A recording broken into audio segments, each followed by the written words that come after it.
back for the open panel stream. Welcome, welcome. Let's get started. I have something to talk about a little bit. I noticed in the news today that they're restructuring the Department of Health. That's the one he put RFK in front of. And the White House released a little, like, like, I don't know, some official little paper on it. So let me, I want to go through that, talk about that. Strategy, no, that's not it. Let's see. Let me see if I can find it.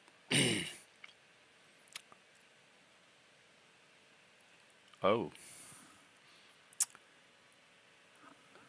RFK announces big cuts to Department of Health and Human Services.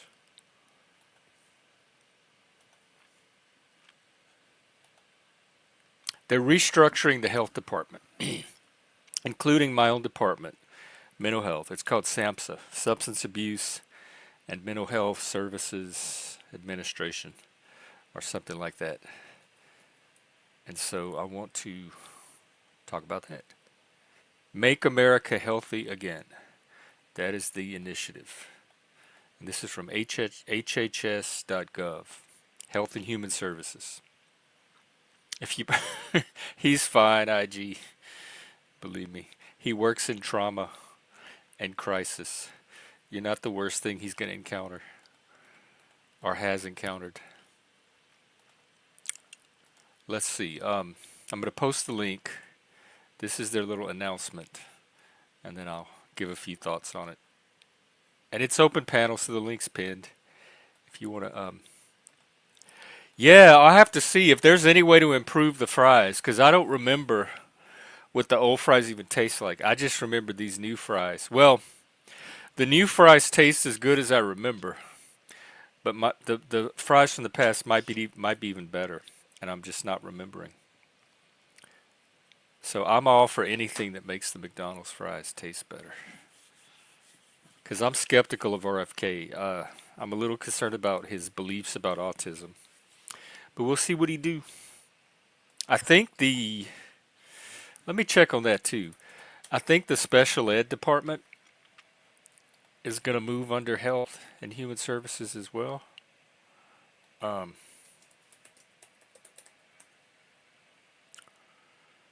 think I saw something about that, but let me get that fact checked.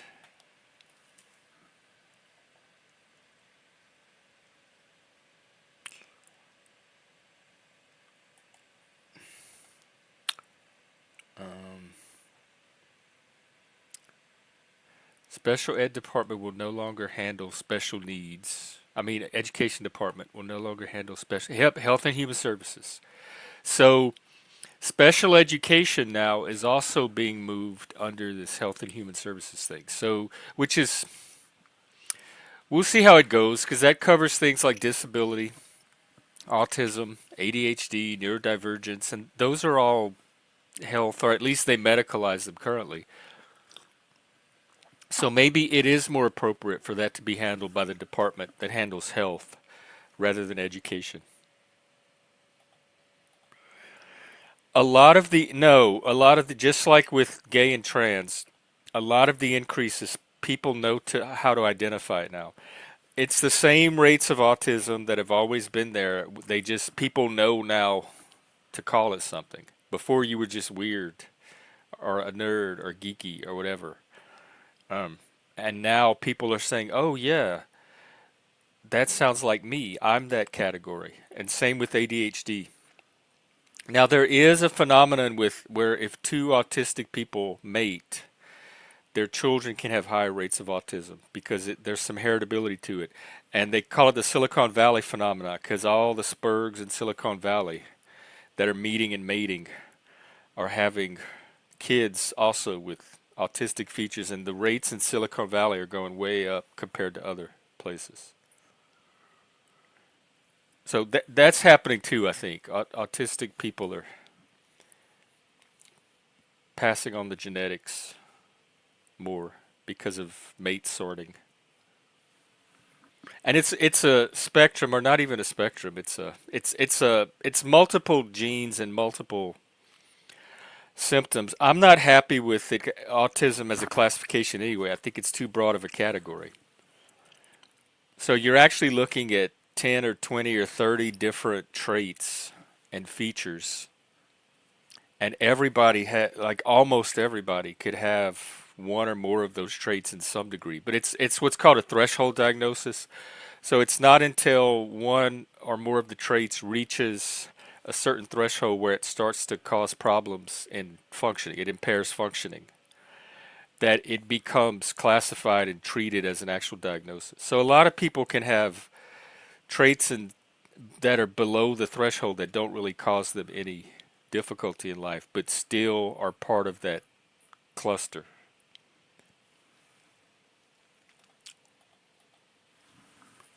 You talking about the free market? Well, Spurgs they've pretty much invented the modern world anyway. Technology, the internet, the digital world that we're living in now, the digital landscape.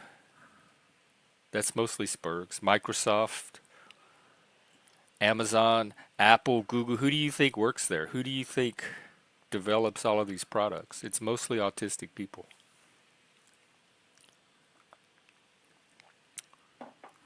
So this is our world. Y'all are just living in it. Elon. Um, what was I doing? Well, it's called the free market. What people call capitalism is just the free market. Capitalism is kind of how people play games with language so that they can support a particular narrative. Capitalism is that. It reframes the free market as something called capitalism so they can demonize it and then contrast it with a supposedly improved system called socialism and or communism.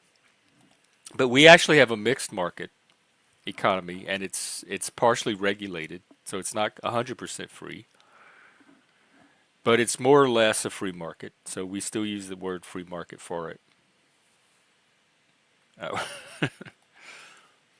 I didn't. Send me a link on Discord. I'd like to see it. Maybe we could watch some of it here. So let me just go over real quick what's going on with the health administration. He signed an executive order called Implementing the President's Department of Government Efficiency Workforce Optimization Initiative. Oh, that's an order he signed previously. So today, the Health and Human Services Department announced their restructuring in order to be in accord with this executive order that Trump put out. It's supposed to save taxpayers approximately 1.8 billion per year through a reduction in the workforce. So they're cutting about 10,000 employees. So it's going to go from 82,000 to 62,000. That sounds like 20,000, not 10. All right, it says a reduction in workforce of about 10,000 full-time employees. When combined with other efforts, including early retirement and fork in the road. So they're going to lay off 10,000 people, but they're also offering 10,000 other people early retirement and fork in the road, whatever that is. So that's going to bring it down to 62,000 full-time employees. That's still a giant bureaucracy to me. It's going to streamline the functions of the department. So there's currently 28 divisions, and some of them are redundant. They do the same thing. So they're going to restructure them into only 15 divisions, including a new Administration for a Healthy America, or AHA. And it's going to centralize the core functions such as human resources, information technology, all the bureaucratic back end stuff. It's going to centralize that. And then the regional offices, there's currently 10. They're going to reduce them to 5. So there will only be 5 regional offices now instead of 10. So far, none of that sounds that extreme or problematic. The third thing is they're going to focus on wholesome food, clean water, and the elimination of environmental toxins. So part of their health initiative is diet, water, like preventative. It sounds like. And listen to this. This is important because I hear a lot of internet chatter and gossip to the contrary. It says the restructuring will improve Americans' experience with Health and Human Services by making the agency more responsive and efficient while ensuring that Medicare, Medicaid, and other essential health services remain intact. Remain intact. That means they are going to stay. They're not trying to cut Medicare or Medicaid. It says it right here. So people spreading that narrative need to stop if they care about truth or reality at all. I just read it in black and white or dark navy blue and white. Ensuring that Medicare, Medicaid, and other essential health services remain intact. Pay attention to that closely and don't be an idiot when you're out there spreading stuff on the internet. Misinformation. He says, we aren't just, this is a quote from RFK, we aren't just reducing bureaucratic sprawl.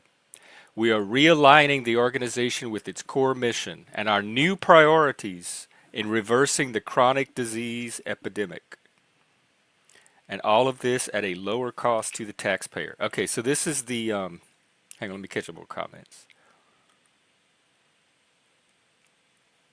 Oh, Dolbez is here. He can sit with us while we go over the new American healthcare system. Let's see. I invested, lost it, became what? He became homeless fighting Andrew Wilson. Panelverse, if you want to come up and talk to us about that, I'd love to hear that story. Um, why? How is Andrew the topic today? Speaking of health and being healthy. All right. Well, we can get to Andrew after I go over this. And welcome, Dobes. I just want to real quick talk about this restructuring. So they created this new administration called AHA, which is a Norwegian band, by the way. Administration for a Healthy America. And it's going to combine multiple agencies into this one agency, including the Substance Abuse and Mental Health Services Administration, which is that's the agency that peer counseling is under. Um, and also, it looks like OSHA is going under there, National Institute for Occupational Safety and Health, into a new unified entity. Their focus areas are going to be primary care, maternal and child health, mental health. So for people that are scared that they're going to cut mental health, that's one of their focuses, mental health. Why would they be invested in not having a mentally healthy America? Environmental health, HIV, AIDS, and workforce development. Those are their areas of focus. They're going to strengthen the CDC because there's currently something called the Administration for Strategic Preparedness and Response, which kind of duplicates what the CDC's mission already. So they're going to roll that into the CDC and make the CDC the prime agency responsible for public health emergencies, national disaster, etc. They're going to strengthen the CDC. They're going to create a new enforcement arm where you can do all of your appeals and complaints. And the Office of Civil Rights, which I've used a couple of times, is going to get folded into this enforcement arm. There's going to be a research arm, and then there's going to be a special administration for older adults, people with disabilities, children and families, etc. So none of that sounds that alarming to me so far. Another quote from RFK. Oh, I didn't look at this fact sheet they put out. Hang on.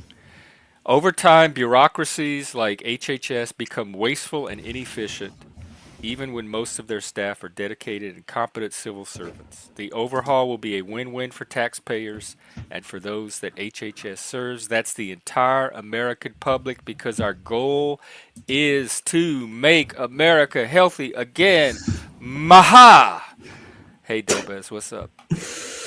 Maha doesn't work as well as MAGA. Like MAGA has that hard letter in the middle, Maha just, yeah. I like Maha as Me a too, concept kind of. though. Maga, Although, Maga. We call Maha. Maha. yeah, Maga. Mahaga. How about that? Mahaga, well, that is definitely something. But no, you know what I would have done? If I was RFK and I was tasked with fixing American health epi- epidemic or whatever, I would just ask the EU to give every sort of, like, give a list of all the drugs you make illegal to have in food. All the different E's and the D's and the F's and the chemicals that Europe has spent trillions of dollars and decades researching, and just adopt them. Like, why does the American Fanta look like a chemical soup? Like, How do they do it in Norway? What does the Norwegian Fanta look like? well, the European one, it just looks, well, to me, it just looks like a Fanta, but it looks, not like the American Fanta looks like dehydrated piss. Like the European Fanta looks like an orange soda. But yeah, like, We got to compare pictures right now. European Fanta. The color difference. Oh, there's a whole today. The Today Show did a whole article on the color difference between the two, and it says it looks taste differently in different countries. Fluorescent orange versus natural orange juice. Oh my God, Dobes, you're onto something. Um, 'Cause look,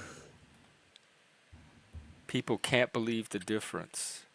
yeah, This looks you like that know, Sunny D stuff that used to taste like paint. So this is European, or the this is right one is this looks European, like yes. piss to me. Well, it looks like a normal drink. The one on the This the left, one on the right. This not that's that. yeah, So is this the piss, orange piss, dehydrated versus a piss. yellow That's what I normal drink? said. No, but my whole point is that you have a whole continent that has spent like 50 years, trillions of dollars of effort trying to figure out which chemicals are healthy or not and which we shouldn't have in foods. And sure, there's a lot of mishaps and some overreach, but in general, it would be stupid for America to not benefit from that. Just Why as is we all can, that stuff in there if we don't need it? Because look, because the one it's on the cheaper. left, the U.S. version, looks more like soda to me. That's what I expect when I buy. So this is like orange juice, Yeah, not soda. yeah. I mean, that's just a different And this one experience looks and more like expectation. piss. But Unless you'll have different piss in Europe too. yeah. Our piss is actually red. You just gotta no. But Nancy, I was thinking about you this morning. This is so wild. You popped into my head, and here you are. So you but would yes. what? Get rid of the chemicals, like that? Be more Well, like yeah. Europe. I mean, benefit leech from Europe. Like, just as Europe just imports American military technology because America spent trillions of dollars on it, why shouldn't America do the same? Just leech off American, European medicinal But we research? don't. But what Because, if we don't? What I have to taste your Fanta first. What if we don't want? okay, What if sure, it's sure. what if it's not to the American palate? But why Well, are that those is, chemicals in there in the first place? If I'm going to ask the um, AI, if Europe doesn't need them, why does America have them? yeah, why? Like, I mean, there's probably a lot of reasons. I think on one hand, it's that Americans are more averse to regulations. They'd rather consumers have the healthy choice and the unhealthy choice and then choose themselves, whilst Europe is more fine with just removing the unhealthy choice. I think that's one part of it. And then it's the money.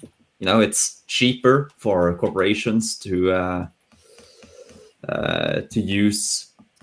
use the fake sweeteners and what is it? It's not cane syrup. It's the But corn it's not. syrup. It's Or is it the sweetener you're talking about, or all those other chemicals? there's a lot of chemicals. Like, there's Because it so says much. regulatory differences. There's Yeah, different regulations. So but Europeans have that stricter rules on but that artificial doesn't colors, answer the preservatives, question. sweeteners.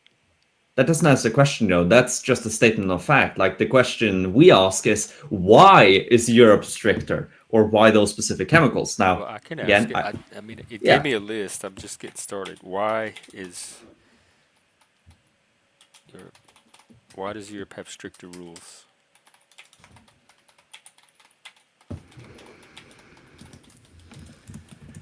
Okay, and then it says the use of high fructose corn syrup in the U.S. But we're talking about the chemicals, not necessarily the sweetener, because of yeah, government yeah, subsidies on corn, artificial colors and preservatives. Some of them are restricted or require warning labels in Europe. So as a result, the soda manufacturers use the natural alternatives instead, so they don't have to put these warning labels. Market preferences and cost. American consumers are used to highly processed, long shelf life products. Oh, is that why they do it? Because it keeps it on the shelf longer? probably part of it. Yes. And in Europe, there's generally a stronger preference for more natural ingredients and shorter ingredient lists, and then corporate formulation choices. Some brands formulate their products differently depending on the region. Coca-Cola in the US contains corn syrup, while the European Coca-Cola uses sugar. So the European has a principle called the precautionary principle, which says if a substance might be harmful, it's banned or restricted until it's proven safe. And the US, on the other hand, allows things unless it can be clearly proven that they are harmful. So that's Hmm. one of the reasons Yeah. that for the regulations.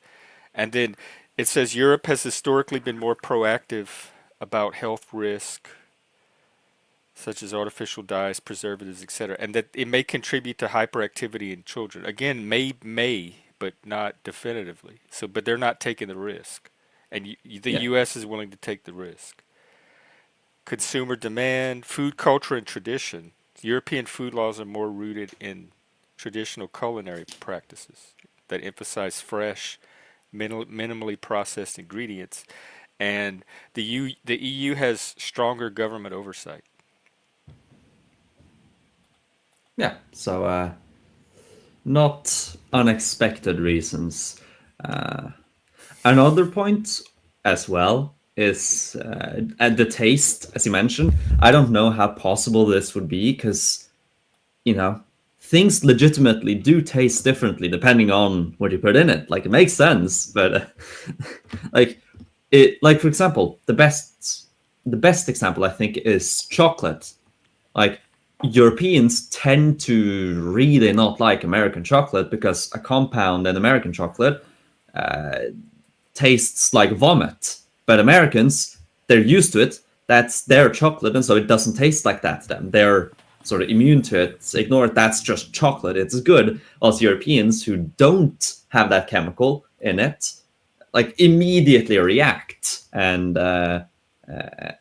if you want to remove that process and instead do something that might be healthier, you might lose sales as well because Americans do not want to buy it. Like, oh, this doesn't taste like real Hershey's, or this isn't real soda.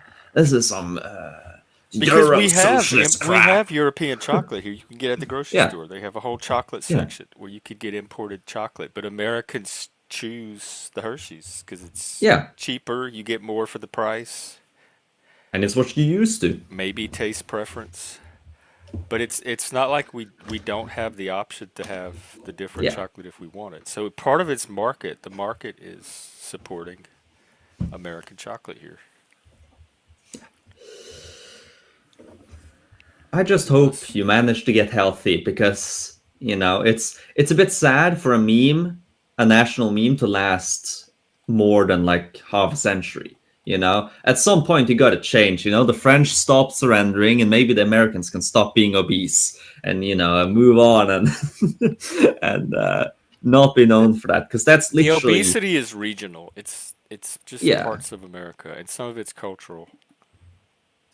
Well, it's at least internationally. Like, if you're saying that, oh, tonight for dinner we're gonna eat American, then you mean something really unhealthy usually. It's like mac and Like what? cheese, or yeah, But it tastes like mac and good. cheese, for example. Hamburgers No, hamburgers, taste that's good. its own French thing. fries.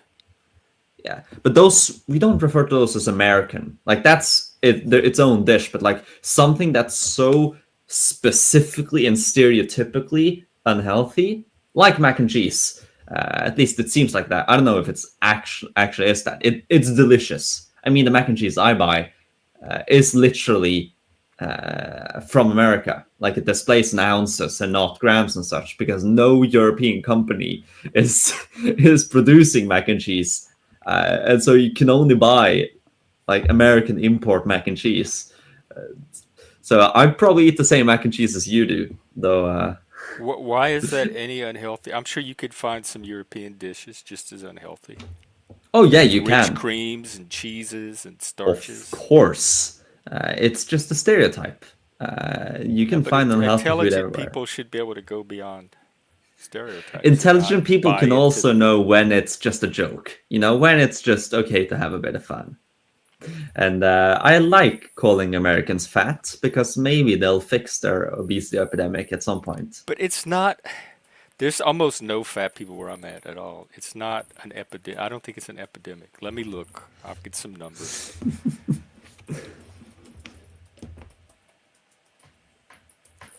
Wait, Most of it's, if I had to guess, most of it's sodas and sugars, junk food with sugar. yeah. I mean, that's even a problem here where the cheapest food you can have is candy and pizza. So if you just go for cheapness and ease of eating, pizza, but soda is not that cheap, but pizza and candy, it's that's a dinner for you. That's a few days worth of dinner. You can really. It's easy to become fat when you don't have much money. You All don't right, have it the money says to choose healthy. this is Oh, from 2023. It's from the CDC. 23 in 23 states, so that's less than half. More than 1 in 3 adults, which is 35%, has obesity. Before 2013, no state had an adult obesity prevalence at 35% or above. Currently, at least 1 in 5 adults in each U.S. state is living with obesity, and then they have this map that shows where the fat people are, exactly where I would predict it. West Virginia, yeah, Mississippi, Arkansas, Colorado is what the lead. California, Colorado, New England. Those are where you're. Pennsylvania has insufficient data. So I wouldn't call this an epidemic. Like if Europe's looking at America and think it's just full of fat people from sea to sea, they're misinformed. It's certain areas of the country. yeah. But it's many areas enough. Oh, I count out on this map. There's 1, 2, 3 dark red states. Well, it's not only America though, because Europe also has uh, some level of problem with obesity. But I mean, the thing in Norway is that the bottom 20% of society generally remains a bit out of view from society. They stay at home. They're not out and about, and so Norwegians don't look as obese because the obese people aren't outside. They aren't to be They have seen. the dignity to hide themselves away from the public. Maybe, or they lack the dignity to be fit, and so they hide in shame. Uh, And now there's the whole body positivity movement where fat is actually a good thing. And if you try to keep people from being fat, you're oppressing them and you're fat phobic. IG, they do have the fried chicken law where you can't use your benefits to buy fried chicken at the grocery store. So I don't know why they couldn't add soda to that because they already have there's a racist restrictions. meme there somewhere. There Yeah, I is a think it, racist well, meme there somewhere. it was accused of that. It started because black people would get their benefits and go Yeah. spend it on fried chicken. And so now they call it the hot foods restriction. You can't buy any hot food, like pre cooked foods, but they call it the fried chicken rule. I mean, if I gave you money because you were starving, I would want you to actually pick out good money that's not just pure calories, but that's also other nutrients to keep you alive. I don't want you to spend it on pure energy. That's not gonna help you as much. I want you to be Well, healthy. how would It's you enforce that? Yeah, that's the issue. I don't know how. I'm not a government official. I am a citizen. I can come with ideas and then just let other people who are actually need to figure this out figure out how to implement it. But you could do a I mean, at least in Norway, the grocery stores are so centralized. There's basically just three companies that control everything, which is a bad thing. Just to say it, that there's no real price competition here. But that also means that it's easy for the government to implement things like that. They could just, oh yeah, you get this credit card, there's a government benefits card or whatever, and maybe it can only buy certain goods. I don't know how you would do it, but I think it's possible. Um, And by the way, this hot foods rule was put in 1964 when they created the program in the first place. So it's been around mm, yeah, from the beginning. it only got into public awareness later on. When they tried to buy that chicken. Oh, KFC is so mid too. I like. I I'm all for know. self-determination. If people want to spend their food, their stamps on chicken and getting fat and soda and everything, then you either need to design a better program or stop giving them money. But don't give them the money and then nanny state them like children and tell them what they have to spend it on. I mean, I think it's adults my should be tax able to money. eat whatever they want. Sure, but it's my tax money. I want healthy citizens. I don't want to fund unhealthy citizens. I want to fund Well, then, healthy like I citizens. said, redesign your Yeah. program. Yeah. You should I mean, in Norway I don't think you have food stamps. You have what is it called? Food lines. Like you line up to a certain place and you get just a bag of pre bought groceries. And so you get like a week's worth of groceries that are meant to be a well-rounded week nutritionally. The issue here is that there's too little of it, and let's just say uh, that the immigrants get preferential treatment in over Norwegians, and so you see more and more Norwegians being in food lines, but they tend to have a lower chance of actually getting the food than So you don't know that day if you're going to end up getting food or not. You just have to stand in line and find out. yeah, like if you're too far back and it runs out before the night is over, then yeah, you don't I don't know how it works. I imagine that you can sign up on the list so you get first place the next day or whatever. But I don't know. It could just be, first to the windmill. Wait, that's not an English phrase at all. First to the windmill? You don't say that, do you? That's definitely not an American phrase. Yeah, no. That's just maybe first past the post. Like just the first one to get there. Like he gets everything. Or I don't know, first past the windmill or first to the windmill. Just you can adopt that now as a Norwegian saying. Yeah, if I remember, if it stays in my brain. IG, I don't understand why, if you have money to buy food stamps, then you have money to just go buy the food. Like, why would you need to change your dollars for food stamps and then buy food? Now they have it on a card anyway. It's not, it used to be actual like paper money. It was this little booklet, and you tear them out of the booklet, and they looked like currency. And now it's on Mm. a card, a like debit card. like a rationing piece, like a rational. Wait, has America ever had rationing? I haven't. Well, no, no, no, but okay, because that sounds like how rationing was organized in Europe during the World Wars. Yeah, You had a Seattle pad has and the you would. soda tax. So some region like municipalities are adding like trying to disincentivize unhealthy eating. But I'm not a big fan of all that social engineering. Yeah, well, I am more Education, these are favorable grown to it. adults. You can communicate to them the consequences of their choices and try to persuade them to make better choices and educate them on their choices. But I don't think you need to be trying to manipulate and control them like they're little children.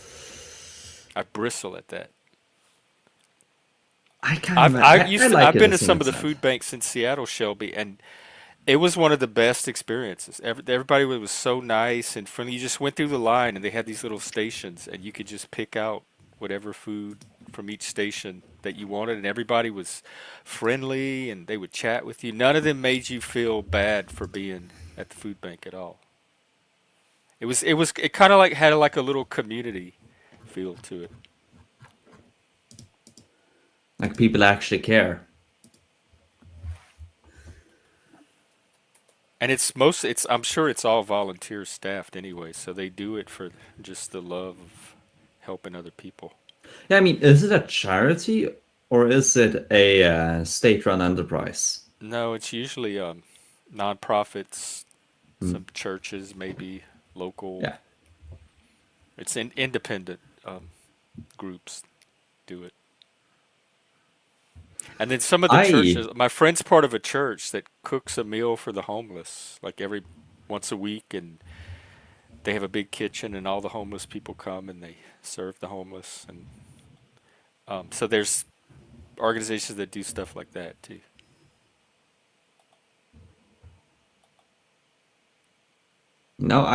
I hope I can get rich enough where I can just comfortably donate to charity because that just feels good, you To know. salve your guilt, Well, your Norwegian I guilt. don't.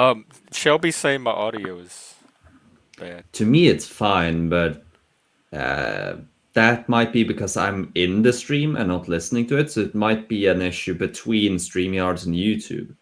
Uh, IG, that's good. This is very good. You've gone up a few points for this. Would she be doing it if she didn't get credit for it? I don't mind that she's doing it, even doing it for credit. I think is a good thing. yeah, I mean, a good deed is a good deed. You know that you're you're not as virtuous if you do it for a bad reason, but you still did a good deed. Yeah, that's true, Shelby. A lot of the food banks, it's the food that the grocery stores are throwing out. So they'll go to the food banks, and then they will offer it to the food bankers. Sadly, that's not allowed in Norway. I think like you must throw away food that is overdue, even if it's just by one day. And there's a big controversy around that, especially like for example McDonald's. They have a lot of extra burgers, but they can't give it out to the homeless. Same with grocery stores. They can't. They they have to throw it away. I think there's a few. For liability Um, reasons. yeah. There's just so much risk and regulation because you are giving out potential poison, you know, when it's overdue, even though it's just one day overdue.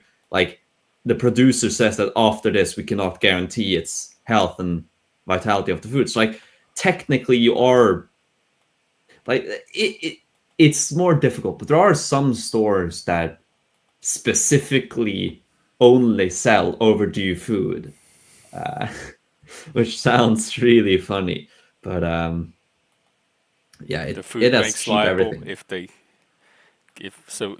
Yeah, I guess that makes sense Yeah, if that's where the food came from. They're yeah, exactly. responsible Like for vetting it. And then in it's Seattle, at potential least, poison. most of the food banks are anybody can go. They don't ask questions. They don't ask why you're there. You don't have to prove like anybody. You could go. Rich people can It's go. trust Anybody based. can show up and get the food. You don't have to justify why you're there. Food terminal. What's a food terminal? Another thing they do here are what do they call it? Like community gardens where they'll plant a bunch of vegetables and fruit trees in a neighborhood, and people can just go eat the fruit off the trees. What's a food terminal? I guess it sounds like, from the context, it sounds like a warehouse, just or a farmer's market esque thing, the yeah.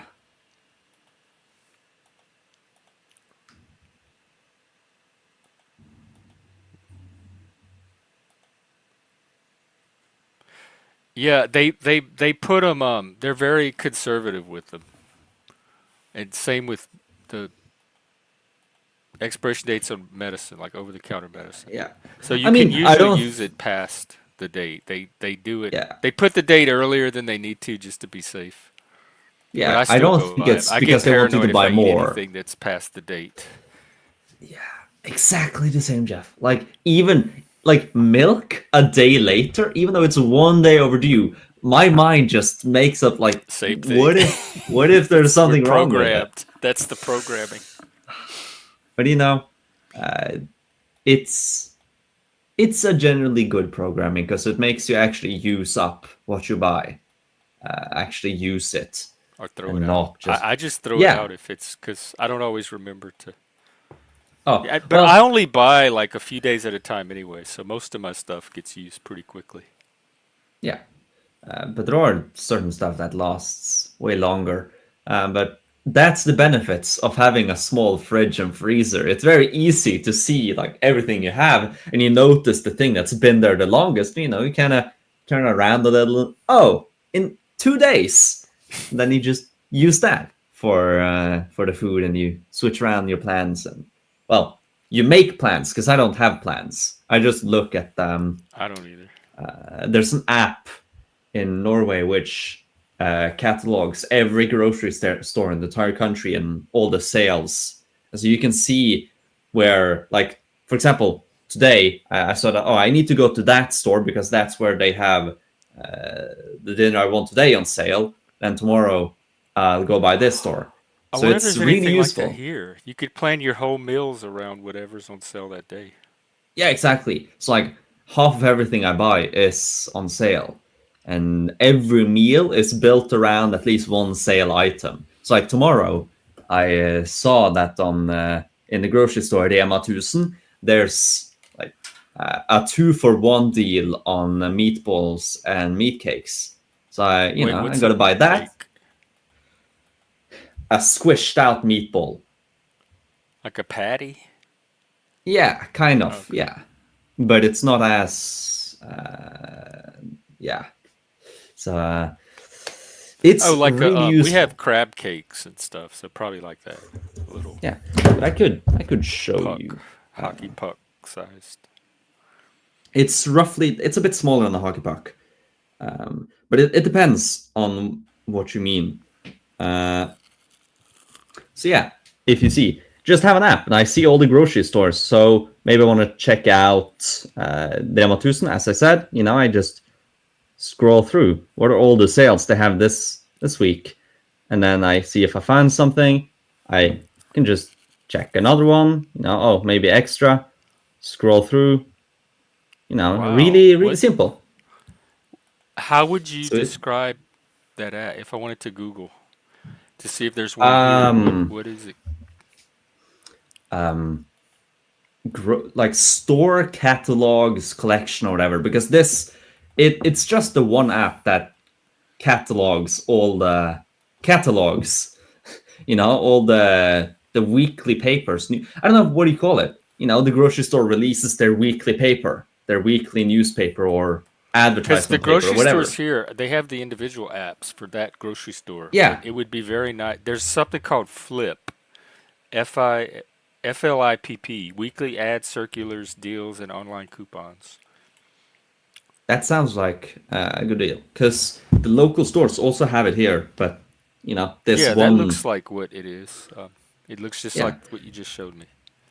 Flip. it's really useful, because especially as I know that there's 3 stores which are on the path I take to and from school, and then there's two separate stores that are on the path my friend takes to and from school. So we have 5 stores we can circulate between and just sample the best prices. So it's really nice.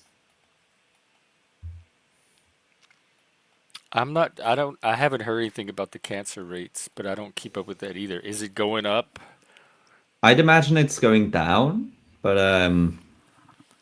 I mean, if you eliminate it's sort of like the rates of cancer in humans have gone up for the past 500 years because we have eliminated all other major causes of death. You no longer die in your 50s, you begin dying in your 70s and 80s when cancer is much more likely. Like, cancer becomes a higher proportion of deaths because we reach the level, we eliminate the other causes. And so that doesn't mean that we are causing more cancer. It just means that we are removing all other causes that would be before cancer. But I don't know if there's something that Oh has wow, happened. Louisiana has one of the highest rates. I'm not surprised. We have all those chemical plants down there. They call it Cancer Mm, Alley. I grew up in that how shit. much how much cancer rate do we have? But I don't know. Minnesota and Iowa also have very high rates. Okay.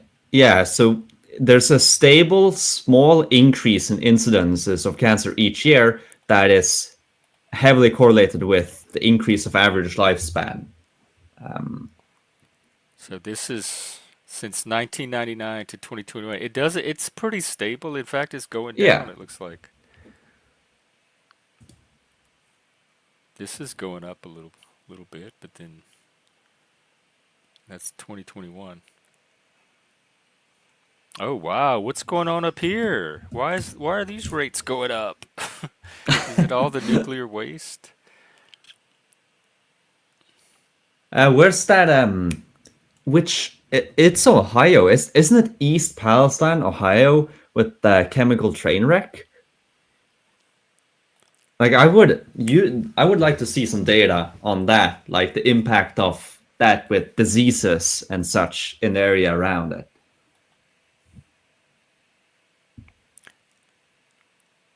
Yeah, it was in Ohio, the border of Ohio and Pennsylvania. It was a bunch of chemicals. 20 rail cars carrying hazardous materials, 11 Oh of which boy, derailed. I sure love my chemical soup.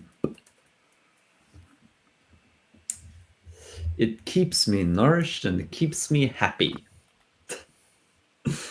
But I grew up breathing pollution. Like our air is full of chemical. Like the plants put out, they have those Yeah. stacks that put out all the Well, chemical Jeff, smoke all day long. And that was the atmosphere growing up. I lived it. you have to remember though, this we are at the level where we don't really have any causes of macro mortality. There's only like micro causes. Sure, you can look at the cancer rate going up, but it's minuscule unless you're really old. Same with most other diseases. Like, we have reduced the sort of massive deaths and diseases. And so even if there's, oh yeah, this polluted air is bad for you, unless it's India level, it's minor and only visible in large sizes. So, like, we are getting healthier, I think. I mean, we are getting older, so I think that definitely means we're getting healthier, and I think that's due to a lot of stuff, a lot of reasons, but to a large extent, it is probably because we are continually making our environment around us healthier. Um, but that is a gradual process. So, like, even though, oh sure, the average life expectancy when you were growing up might be 5 or 6 years lower than it is now, that isn't that much. It's still under a decade in difference. So, like, who knows how long you'll live, or me? Maybe we'll continue and go up Most until people, we. even since I was born, and even the generations before me, like we had, I knew both of my great grandparents. We had tons of old people from the generation before my grandparents around. So I'm used to people being born, living a full life, Yeah, relatively healthy and disease free, and then dying of old age. And even before I was born, that was the norm. And yeah, it seems to still be that. A lot, yeah. people are not dropping left and right from diseases. And I think another thing that makes it seem more dangerous and medicinal is that, you know, if you get cancer when you're 70 or Alzheimer's or dementia or cardiovascular systems, that is something that honestly could be classified underneath old age, because that is just you get older, cell Yeah, replication something's going to it get you at that shuts down. point, no matter Yeah. what. And so if you get cancer at 50, yeah, that should be classified as cancer. That is something anomalous. But when you get older, that's just old age. And so when people say, oh, my grandpa died of cancer, sure, he did die of cancer, but he was likely very old too and would have died either way. And Right. and I don't mean that in a mean way. It's just that I don't even know I what don't think point I it's was trying to mean to make. say that old Yeah. people die. No, no, no. But to try to imply cancer isn't bad, it's just old age, but like it's a product of old age, and old age isn't just you shutting down for no reason, peacefully. It can also be just everything. You die of pneumonia because your immune system got too weak, or you fell down a ladder because your bones are too hollow. All of those are just old age related causes. So But for that cancer, he might have lived till 200. who knows? I mean, I at least plan on living till 95. That is, so I need to see the next century. That's my goal. So 95. That's where it has I to be. crossed centuries. It wasn't that big of a if you don't make your goal, you're probably not missing much. Well, I But it's a maybe I'll good goal to have. find. I hope you make it. Yeah, maybe I'll.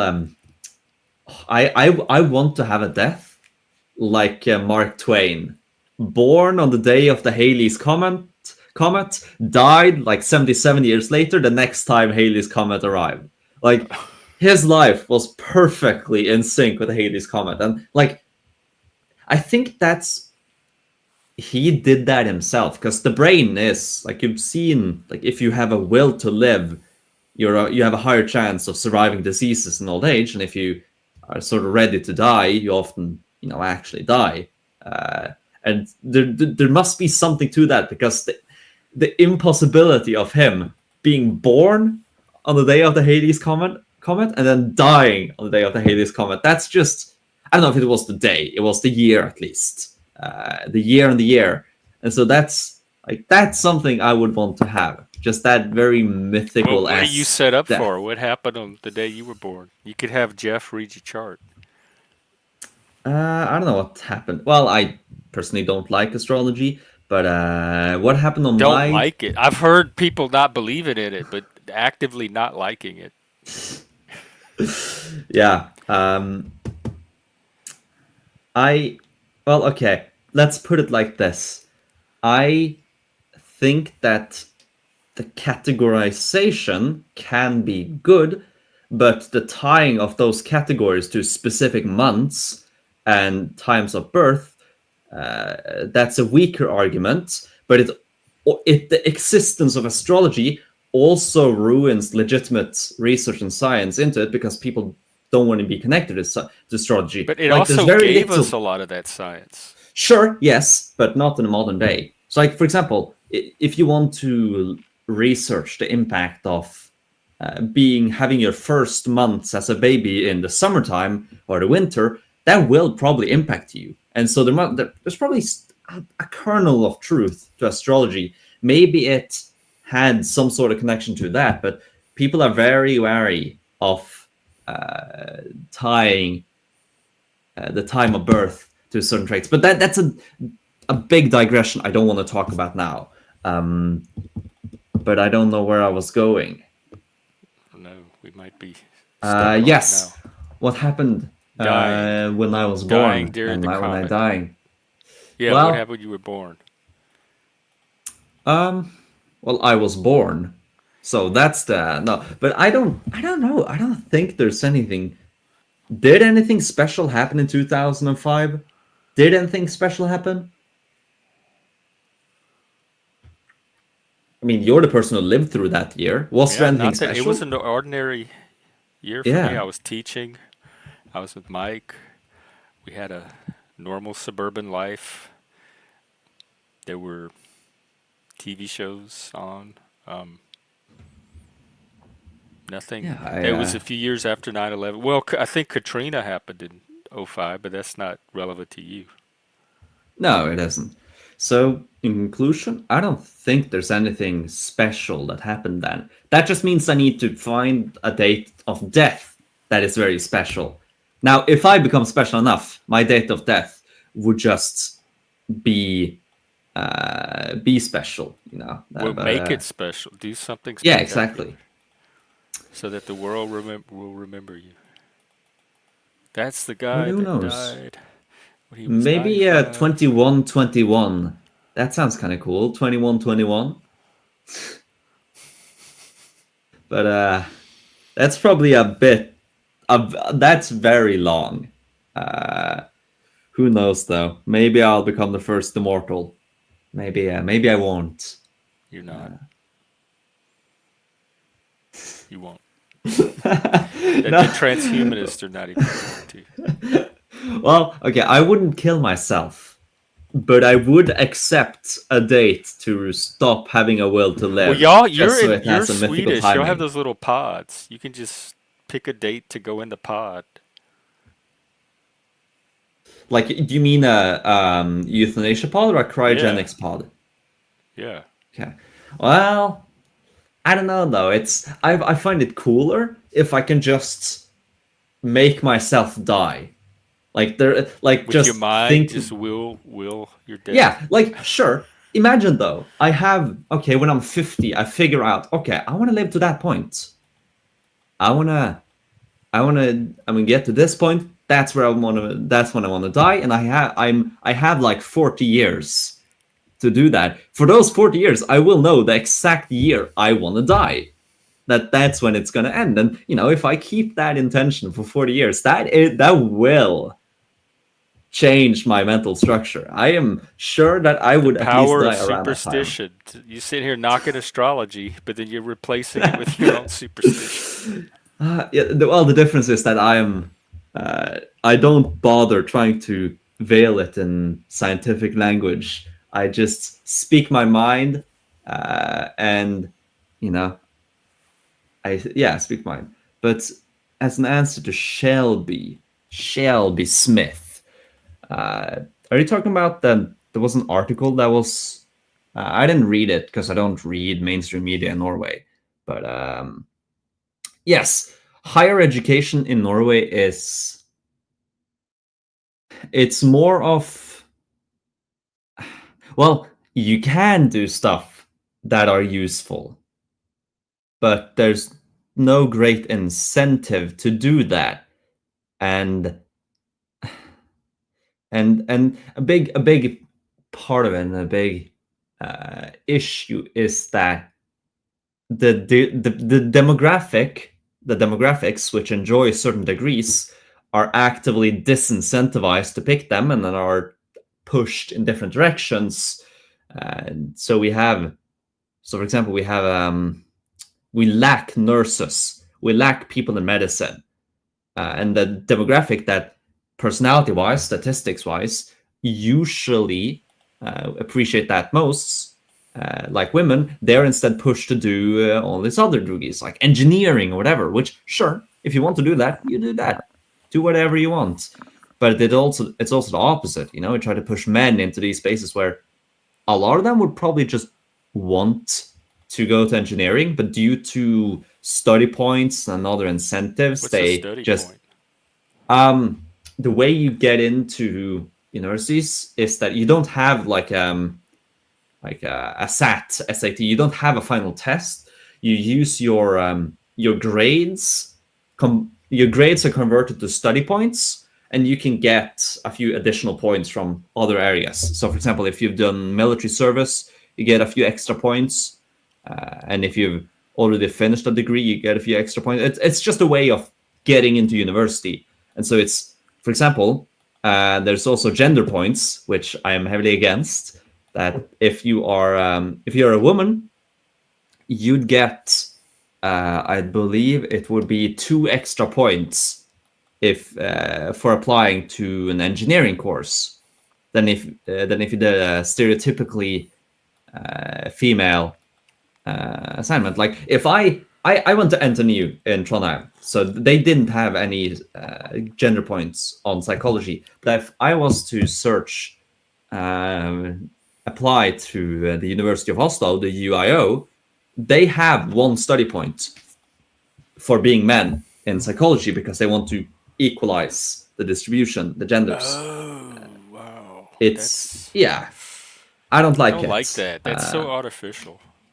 Yeah, like I like the study point system, but I don't like the gender the gender points, because that's just that just means that an equally competent man and a woman, or even a man that's slightly more competent than a woman will get outcompeted just because of gender points. It's just some things I like that are given study points. Like if you're military service, you get a few extra points. That's good. That motivates people to do a year in the military, which is vital for the nation to, But you're to also gaining skills, like it's achievement exactly. oriented, that can Yes, transfer to and I university. So mean, there's a reason to convert it into a study yeah, point. Gender I is mean, not that. yeah, especially as the study points in general, like the base of the study points are your grades, your academic achievement. Why would you get why would you get study points for being a man or a woman? So like I I wasn't the best at studying, so I got like, I think 52 or 53 study points, and that is like, if I had searched to the UIO, I would have gotten 54 because I would have gotten an additional one. If I had taken the military, maybe I'd gotten 56 or whatever. So Like how it, do you just use them one time, or you need them to continue to progress up the levels? no, I'm now currently inside the system, inside the university, so I can apply to most courses and subjects so long as they don't have separate requirements. So I can do any. I can continue my bachelor's, no issue there. I can take up a lot of other subjects. Most of them don't have any prerequisites. So some do, but most. Okay, I'm gonna switch to private chat because I'll get distracted by not lost the comments. So yeah, you use them in the future if you want to search into, if you want to apply to university again, I think. But when you've gotten into the real world, they stop being useful. It's just that transition period, to actually get into university, because that's the only credentials you have. You only have your performance at school. But yeah, as I said, I like the system. I like the fundamentals of the system. I don't like that they deliberately push politics to. Yeah, Well, I okay. neither. I mean, the military service point is already political, but that's political. I agree with. So, but like some things maybe shouldn't be. It's But fine there's to. justification for pushing the military service that's not political. Yeah, yeah, that is very true. And I mean, I don't have anything against them specifically advertising and trying to, oh, come on, women, get into engineering. But to actively discriminate against men to achieve that, that I don't like. Why would you even want to I try to force women into engineering at all? I I don't even don't I understand don't that. didn't I don't say I want to try to force it. I'm just saying that I at least, you're allowed to share your opinion. The universities are allowed to say that they want more women. They can have that opinion. But But why specifically women? Like, why is gender even important when it comes to engineering? well, because that's you could say Like, who either a care? I just want byproduct. people that want to be engineers. I don't care what their physical characteristics are at all. So why even? That Well, seems like an odd preference. then we agree, Jeff. But this is an Americanism. This is a wokeness that we imported, basically. I mean, it's similar to um, how race-based applicants were Yeah, I sorted. don't understand that either. Race Like based. it's similar, just that is explicitly illegal in Norway because they actually recognize that as racism. But apparently, Well, we America, did too now after the Supremes yeah, ruled. yes. Although people are still trying to smuggle it in. No, you know what I'm most annoyed at though? Not most. I say that a lot. It's just a rhetorical phrase. It's the fact that, like, for me, tuition is free. I'm a Norwegian citizen, so I get free tuition. But before the current socialist government, tuition was also free for all international students, which I think is amazing. You foster bonds internationally, you forge international relations with Norway. You also make a lot of them want to settle in Norway because they got paid such a big amount and they are gratuitous. And you brain drain the rest of society. Like we had the money for that, but now they no longer do that, which is very sad. But Do up they until 20, stay in Norway after they're done? a lot of them do. Most go back, but like the Norwegian state did the calculus that this is worth it, it is worth it, the international prestige and connections this garners the state. They see it as a worthwhile measure, and I agree. I think it's very nice that like compare it to America. Even your own citizens have to pay tuition, whilst here, I don't have to pay tuition. And 5 years ago, you wouldn't have to pay tuition. Well, I think you would because you're a bit old. Well, But old if people have you're to, that's discrimination. well, Old people have to pay tuition. a lot of student benefits are capped at a certain age because they sort of expect that after a certain age, you are only going back to university to get very specific things because you already have life figured out. And so you sort of have the ability to fund yourself. But in the beginning, this is to help you get into society. So I don't if they were. I don't understand this. If they weren't being considered for engineering jobs in the first place, how would adding more women with engineering degrees change that? That's just more women to not be considered. You attack the mindset at the hiring end with the corporations, not at the university end, by artificially padding the engineering departments with women that probably don't even want to be there in the first place. and I mean, it's probably impossible And because I the don't remember statistics. any girl ever that I know of being told they were too dumb to do math, or any kid really. Yeah, I I'm mean, skeptical. and the funny thing is that the statistics we have in Scandinavia, because Scandinavia is the countries which have pushed gender equality the most. We have spent the most effort and money trying to equalize the genders, and the result is that we have the most differentiated genders in the West. Or I don't know the exact stats, but like heavily differentiated. And maybe that's what happens when you allow people to have to make totally free decisions. People actually go for what they're interested in. And I can't imagine if there were a competent woman engineer that a company would not want to take advantage of that talent. They're Yeah, always looking for skilled exactly. employees. They want skill and talent. They don't.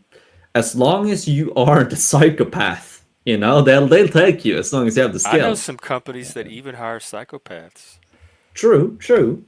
Um, Microsoft is I one of them. mean, I mean, and is there anything wrong about a skewed distribution? Like me in psychology, I think it's a 1 to 5 male to female ratio. Like I don't see anything necessarily wrong with that. I do notice that the men that are here are not average. They're either much more masculine or they're very effeminate men. You don't have that many average men in psychology. You either have the really masculine or the really effeminate. I Uh, I I the garbage truck was at the house today when I was coming back from the store, and I got to see the garbage person. It was she could have been a model, y'all. It was a young, like 20-year-old hot chick with like dark hair but blonde streaks in it. Like she was very, very attractive. Not what you would picture as a garbage person at all. And she was just confidently taking those cans and throwing them in that dumpster. Hey, Moose, what's up? oh, You isn't there jealous of did you want to be a garbage man? That it, garbage I saw a moose. meme. I You saw a could throw them meme in a with few your days animals. ago. I saw a meme a few days ago that society is going down when the rich white girls start being Ubers and garbage trucks. Like that's when society is on a downwards trend when they become your Ubers. Side note: I've never taken an Uber. I've never seen an Uber I've with taken my a physical lift, eyes. but not Ubers. Yeah, I've only taken a taxi. I've taken I'm those. old fashioned like that. Oh, the worst taxi I've ever taken, Greece. Those fuckers. Like we had just arrived at the airport. I don't know how young we were. We were young, and they were gonna take our stuff to the hotel, which was like in this city, so like 10 kilometers, 20 kilometers away. They drove like maniacs. It is the most scared I've ever been in a vehicle, and I've never sat with a Greek person after that, Oh, like on the it car, turned you like off that. of all Yeah, Greeks. I mean, seeing the traffic in Athens like 2 years ago, that just reinforced my view. They drive way too fast and way too disorderly. They are my inner Germanic is like, no, no, no, no, fix that mess. Come on, fix that mess. Why Oh, are they you were driving too like that? disorderly for you. I probably would not It's even notice. dangerous. It's dangerous, Jeff. I know they have some sort of system, but when that system includes almost killing people on a daily basis, only almost, when you every day you almost have to kill somebody, then I don't know if I like that system. Uh, it Oh, is yeah. funny though. I think you have to download an app. That's what keeps me from using it. I don't want to put the apps on my phone in the first place. I think it's done through an app. Everything, everything is being appified. Everything requires an app now. I really When I don't got like that, hired, man. oh my God, they made me download so many apps on my phone. Like your schedule is on an app. The your paycheck where you look up your time card or your paycheck is on an app. That's the only way to get this information is by downloading these apps. So I have to have Wait, them on my phone wait. just to be able to work at my Couldn't they all workplace. just use the same app for all of that? No, Like it's like separate apps for almost everything. There's so many apps and logins and passwords. It's American ridiculous. inefficiency. It When I is. had my last work, everything was in the same app, and And that get same app. this, I had to do a background check as part of the hiring process, and I had to download an app on my phone from the background check company in order to initiate the background check. So that's on my phone too. There's too much. There's too much that needs downloading. I agree. I was at my where they process your paperwork, and the lady sat me down. She's like, "Okay, I need you to take out your phone for me and go to this website, this and download this and download this and download this and do this app and create this account, this account." I'm like, "Oh my God!" I was in there for like an Yeah. hour downloading apps and creating accounts. just to get a I job. I'm also annoyed at my bank because they have like multiple separate apps. Now, luckily, I don't use all of them because I don't need to. But in the future, like, why can't you just have everything in the same app? You own all of those branches. You own everything. You control it. You built it. Why would you build three, four, five separate apps when you could just build one efficient big one? I just don't see the Maybe reason. they need It's more just female engineers. well, funnily enough, the leader of that pack is a female, and she just got I think, a $2 million pay rise, which was very controversial because the rents were decreased or something. So as the general population lost its earnings or decreased them, she gained a massive wage increase. Hurrah! Look at the beautiful society we live in, the wonderful banking system and the amazing economy and well, okay, But the though kids they are are used to amazing. it. The Yeah. generation that's going to have to exist in the future are already conditioned to it. Oh yeah. It's And I just the old mean, people like us. it isn't as if it's horrific. Because still, look at the society we live in. There's no way you can say that this is worse than before World War II. Like, we are among the best humans have ever lived, but we might not be the best anymore. That might have been like the late 90s, early 2000s, or it could have been a bit earlier or a bit later. Like, but we're still near the top. So even though I have a lot of critiques of the modern banking system and the way the economy works, that doesn't mean I think we should abandon it all because, you know, I don't want to go back to a pre-industrial level of economy. I kind of like the wealth we have. I think we should try to fix it instead of just tear it down. And yeah, I mean that's my. I have a lot of issues with the Norwegian economy, but most of them are more about just reworking the systems we already have, making it more efficient, or maybe cleansing them, but no radical shift. Like, for example, Norway is like, I know a lot of Americans, they are arguing if Norway is socialist or if it's capitalist. And, they say, oh, Norway is rich because it's a socialist paradise, or Norway is rich because it's a capitalist paradise. Like, the reason that the average people in Norway are so wealthy is one, oil, but two, corporatism. Very important. Corporatism is not corporatocracy. Corporatocracy, that's corporations controlling the government. Corporatism is just that it's sort of kind of medieval, but it's that the social classes or the forces of society are cooperating like one body, the corpus. So the reason I call it this is that every year the trade unions of labor and the trade unions of capital sit down and decide on the wages increases or decreases for all of society. And so you have this direct conversation between labor and capital. And thanks to this, Norway is among the only countries in Europe that actually keep up with America in economic growth and average wage growth. The rest of America, no, the rest of Europe stagnates a bit behind, whilst Norway has managed to keep up. And certainly the reason why the average Norwegian is so wealthy and why the minimum wage Norwegian is so wealthy, if you ignore the present I thought you were inflation, but like, poor. You were poor the other yeah, day. yeah, but that's comparatively. But also inflation fucks us. But like that is due to this corporatism, not corporatocracy. Because I've seen people use corporatism when they actually meant corporatocracy, and it's very annoying. So please keep the terms separate. One is an ancient economic system that by most of European countries have been adapted to the modern times. The other is just cronyism. Don't mix them, please. Don't mix them.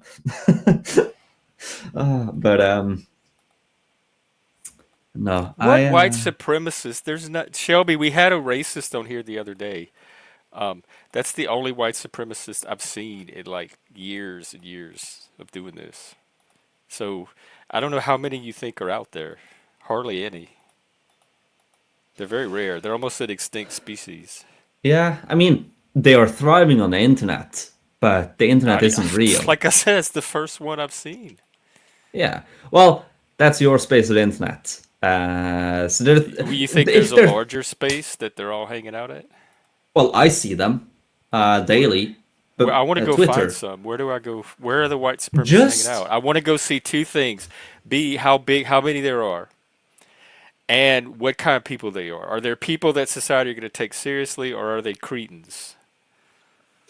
well, you can begin. I don't know if I want to infect your Twitter feed with this, but you could begin right. Just follow the Nick Fuentes Oh crowd. God, the I don't Groypers. like Nick. Nobody takes the Groypers seriously, man. Yeah. No. Also, the Christ is King dudes. Are That they white development, supremacist? and not well. It depends. I would say that a lot of people who You're kind of making my post case. a lot of people who post that Christ is King and I connect to that group, they don't really seem that Christian. They seem more. It seems more like they're using Christianity as a justification for other beliefs. But then you have more logical people on that side, like Uber Soy. Uh, yes, you gotta accept the anonymous names, but he's more logical on that side. I don't agree with He's him. a person, He Uber soy. yes, yeah, yeah. I want to He's I a want to YouTuber. have some of these white supremacists on my show. I want to talk to him. Except for Nick Fuentes. I'm not interested in him. Well, he's too big for you, anyways. But No, he's not. How would you know? well, okay. No, Let's. he's not. You He's are too barely small hanging for on. him. I thought he was over when that Destiny scandal broke, where they had a video of him No, and Destiny having sex. yeah, no. It's still he's still active. Sadly, I hardly hear about him at all, that's good for you. other It's than good for your health. derogatorily. Yeah. I mean, So I don't think if Nick Fuentes is an example of a white supremacist to be worried about, I don't think he has the cultural power that people seem to think they have. No, definitely not like the white supremacists of the past have had. no. Well, that's what I'm scared of. A lot of people are a big, a decent-ish big movement on Twitter is sort of the reanalysis of World War II, and that Hitler wasn't really as bad as we, Yeah, but are is that a supposed to majority believe. viewpoint or a fringe Oh no, no, no! viewpoint? It's not a majority, but it's a significant enough group where they will have tens of thousands of likes. Not hundreds of thousands, but tens of thousands. So, and like I do see that, for example, on a lot of posts by Trump, whenever he does something that seems positive for Israel or Jews, he just have comment like Jew, Yeah, Jew, Jew, and they get tens I'd of be more thousands of worried about likes. anti-Semitism than white supremacy. Well, right, they coincide There's very heavily. that spread out among multiple sectors of society. It's not this one little fringe cluster of No, people. You but see it on the I left, the right. I am most worried about the I love Odin, I love mythology, but I think neo pagans are legitimate idiots. Sadly, they are. A lot of them are What also reject. what more than any other pagan? What? Why are they idiots?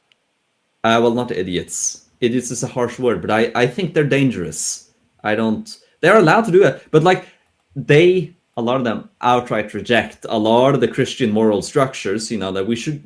It's in Europe's blood to dominate. We should conquer. We should dominate. So We should America's oppress. too. Yeah, yeah. Like that is the. It is the white man's burden and the white man's birthright to dominate. I just saw a post like that earlier today in response to some Indian, and it got like tens of thousands of likes. So there is Tens of thousands doesn't worry me. That That's a small minority to me. Sure, but remember, the woke also started out as a small minority. Right, but Like it can grow. they increased beyond tens of thousands, and they got Yeah, institutional power. That this has not happened with these little Nick Fuentes not groups. yet. Not I don't yet. even. It's so laughable to me that people take seriously that they're ever going to gain that.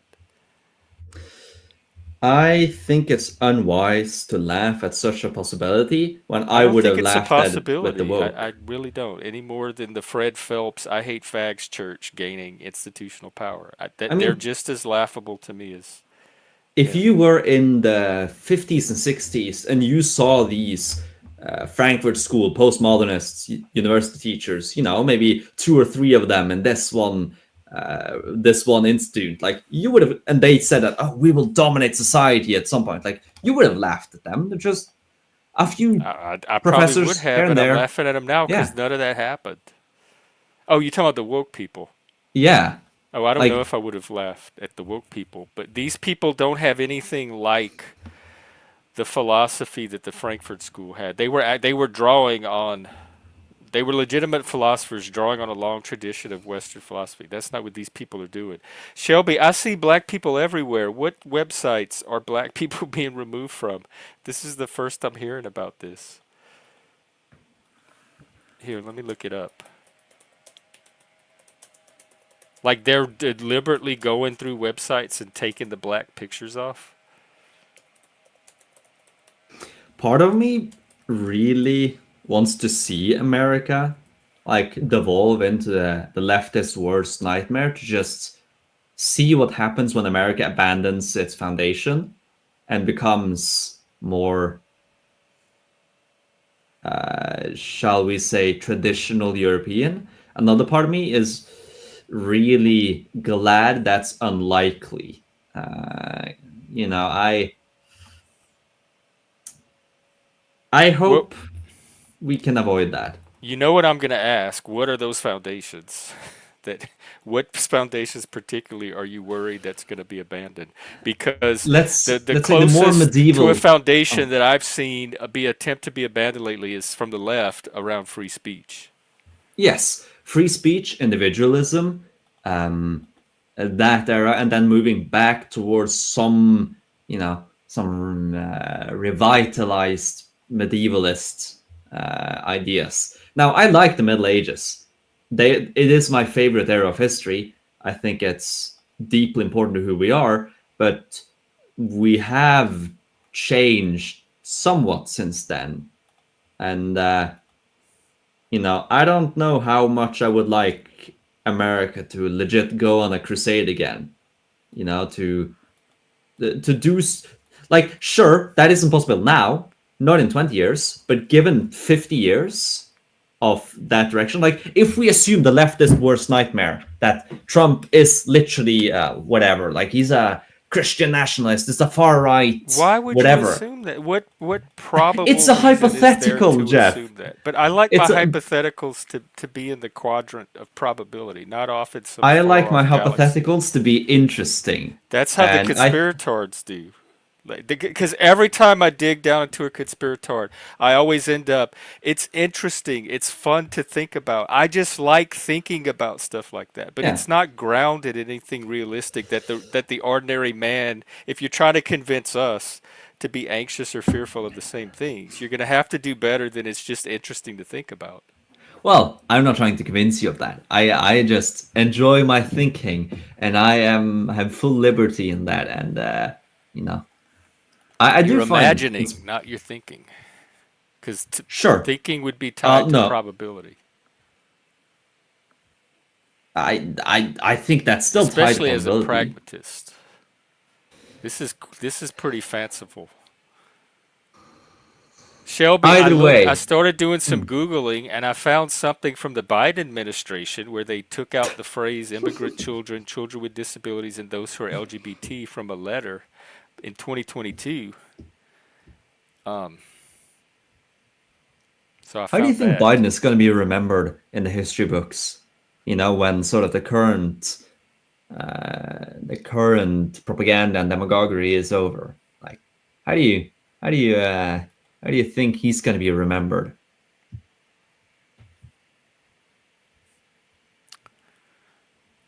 I don't know. I'm already like hardly even noticing he was there. The thing that stands out the most about Biden is because you had 4 years of Trump, and then you had this blank space, and then you had 4 more years of Trump. The thing I remember about Biden the most is he did those equity orders, which started installing DEI in all the top level bureaucracies. That's what stands out the most for me when I look back on Biden. Is oh, that's where all the DEI really started to ramp up. I think I'll remember him for being a senile president. I think that and inflation, but that's not fully him, but a big part of him. Um, Well, I grew up under Reagan and watched yeah, him degenerate into Alzheimer's. So Biden doesn't even really stand. Then Bush, to me, was not all there.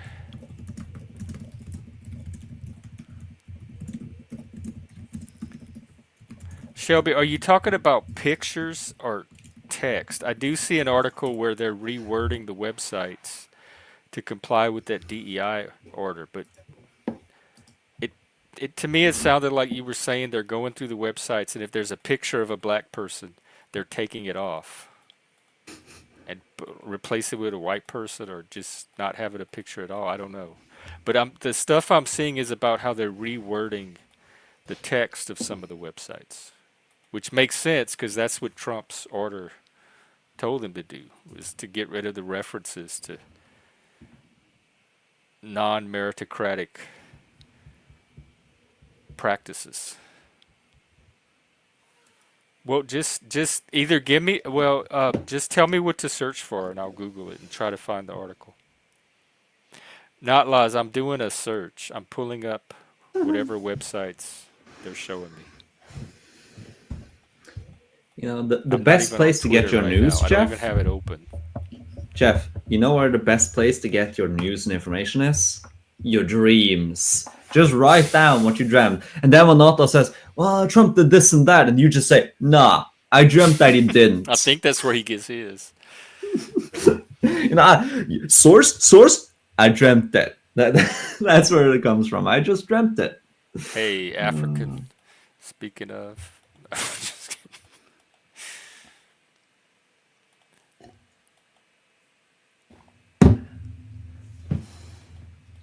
okay, see, this is I don't know about this. This is news to me. So you think because of that, no one's gonna know the Jackie Robinson or Tuskegee story anymore because it was taken off of this one web page? Because in 4 years, whatever whoever's in charge can just go put it back. But let me Google that. I am interested. Um,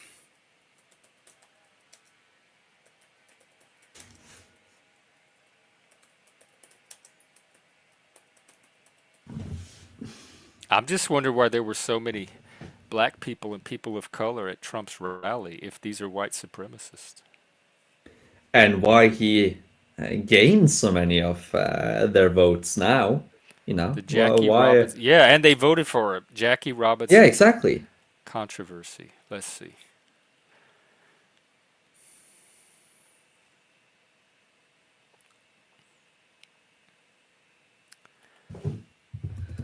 Faced backlash this week after an article related to rock. Let's see. You have to follow the links to get to the real story.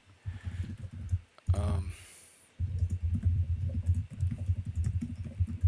the Pentagon is facing backlash after an article dedicated to baseball legend Jackie Robinson and his time in the Army was removed from the website.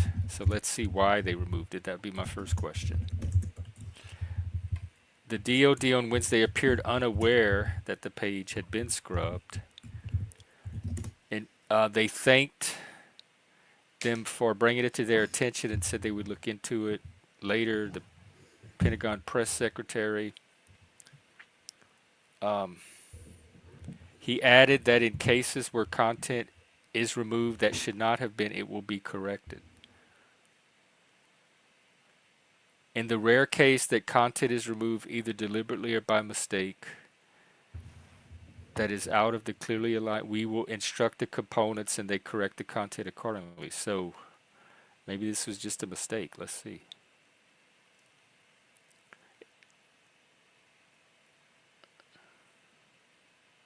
Trump administration said it was the mistake of an automated process. So they probably have an AI going through, and then when they get complaints, they go back and have a human check, just like YouTube does with their algorithm. Everyone So uses that's AI that's now. what I discovered from researching the story. That it what started out as this sensational case of racism turned out to have a much more mundane explanation. But I think people are still going to see what they want to see.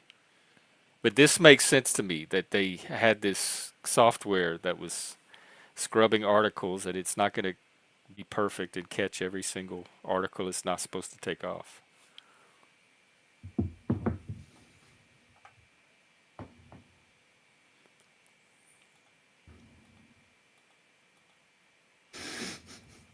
Oh, it's a gay woman?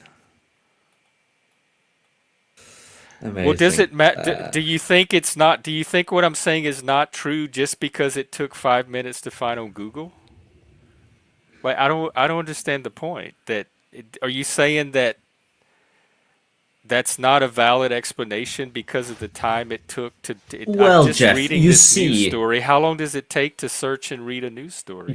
Jeff, you should have spent 6 hours of prayer and then 2 hours of work for 7 days a week until you were finally able to find out a collective consensus that is the most correct, and then you could share your opinion here on stream. That's the correct procedure. You did it all wrong, you know. And I'm on the Five Hill. This minutes. is the Hill website. It's kind of a Yeah, left-leaning you need, website. well, you need 6 hours of prayer first.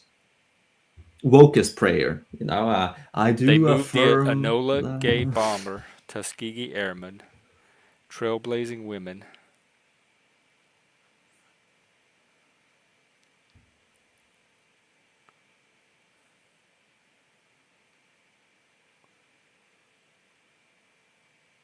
and they have a database of everything they removed that people could search and see what was removed. It was these are things that were marked for deletion according to this diversity, equity, and inclusion order he put out, and it's more than 26,000 images. Which I honestly I don't know why they have to remove anything at all. To me, they can change the language and stuff because that's where the ideology is, not in the photos. But to me, it's more about keeping it out of policy and making sure that they don't practice based on DEI principles. I don't know why they can't keep photos on the website.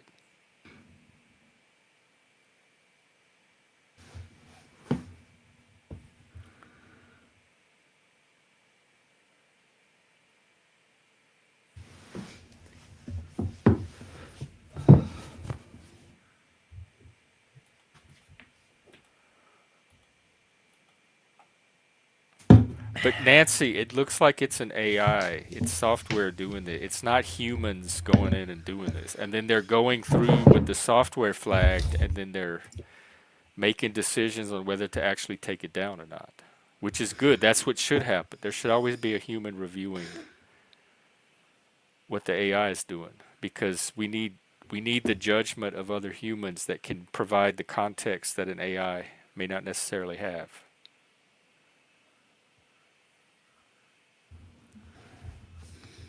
You think the military's homophobic in 2025?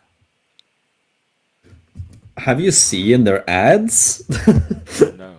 like, like the American ad is that was actually funny because when the American military they released like a really gay ad like 2 years ago, that was that was satirized all over school.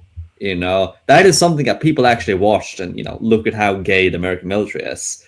And because the Norwegian military had also just released a new ad recently, and it was like patriotic and on the tall mountains, and in a helicopter in the woods with face mask. And then the American ad opens with, I have two mothers, and it's like it's like anime and stuff, and then the Norwegian ad is like, oh, you have out in the woods in the muck, and like that was not a particularly good view for I want America. manly men in the military defending us.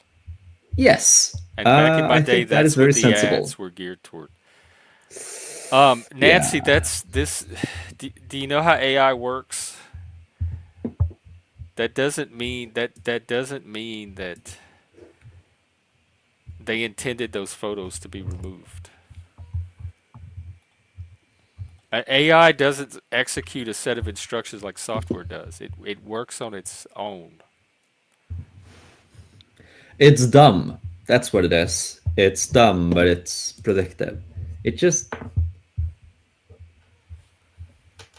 Yeah, and my guess would be that it's very, very, very minimal. I don't think there's a lot of homophobes in 2025. I know hardly any. It's I don't know well, okay, Jeff. To be fair, you know hardly why any. people think we're still living in the 50s on every single one of these social issues, and why they don't think 75 years later that people have moved on from all this shit. They still think it's the same type and amount of racists, the same type and amount of homophobes, transphobes, misogynists, etc. They get their social narratives and their social mythology out of the 1950s. They've progressed, but nobody else has. They're still fighting the same level of ignorance. I don't trust their sense of things. Yeah. Although I do have to note the earlier comment. You barely know any homophobic people. I'm surprised you even know any homophobic people, given who you are. I didn't know a lot of them even growing up. Like the actual racists and homophobes stood out because they were so rare. They were not the norm. Just like today. Yeah. I don't even know who the homophobic trolls are on the internet. I I, I I might not hang out in those sectors, but I don't worry. I do not wake up in the morning worried about homophobia in the year 2025, even as a homosexual. Yeah. And that's good. I think And that is a the very good homophobia thing. we worried about growing up was not like, are we going to encounter a homophobe? It was more things like, are we going to be able to get married? Are we going to have our civil rights? Is society going to come around and support us living a valid lifestyle, etc.? It wasn't individual homophobes.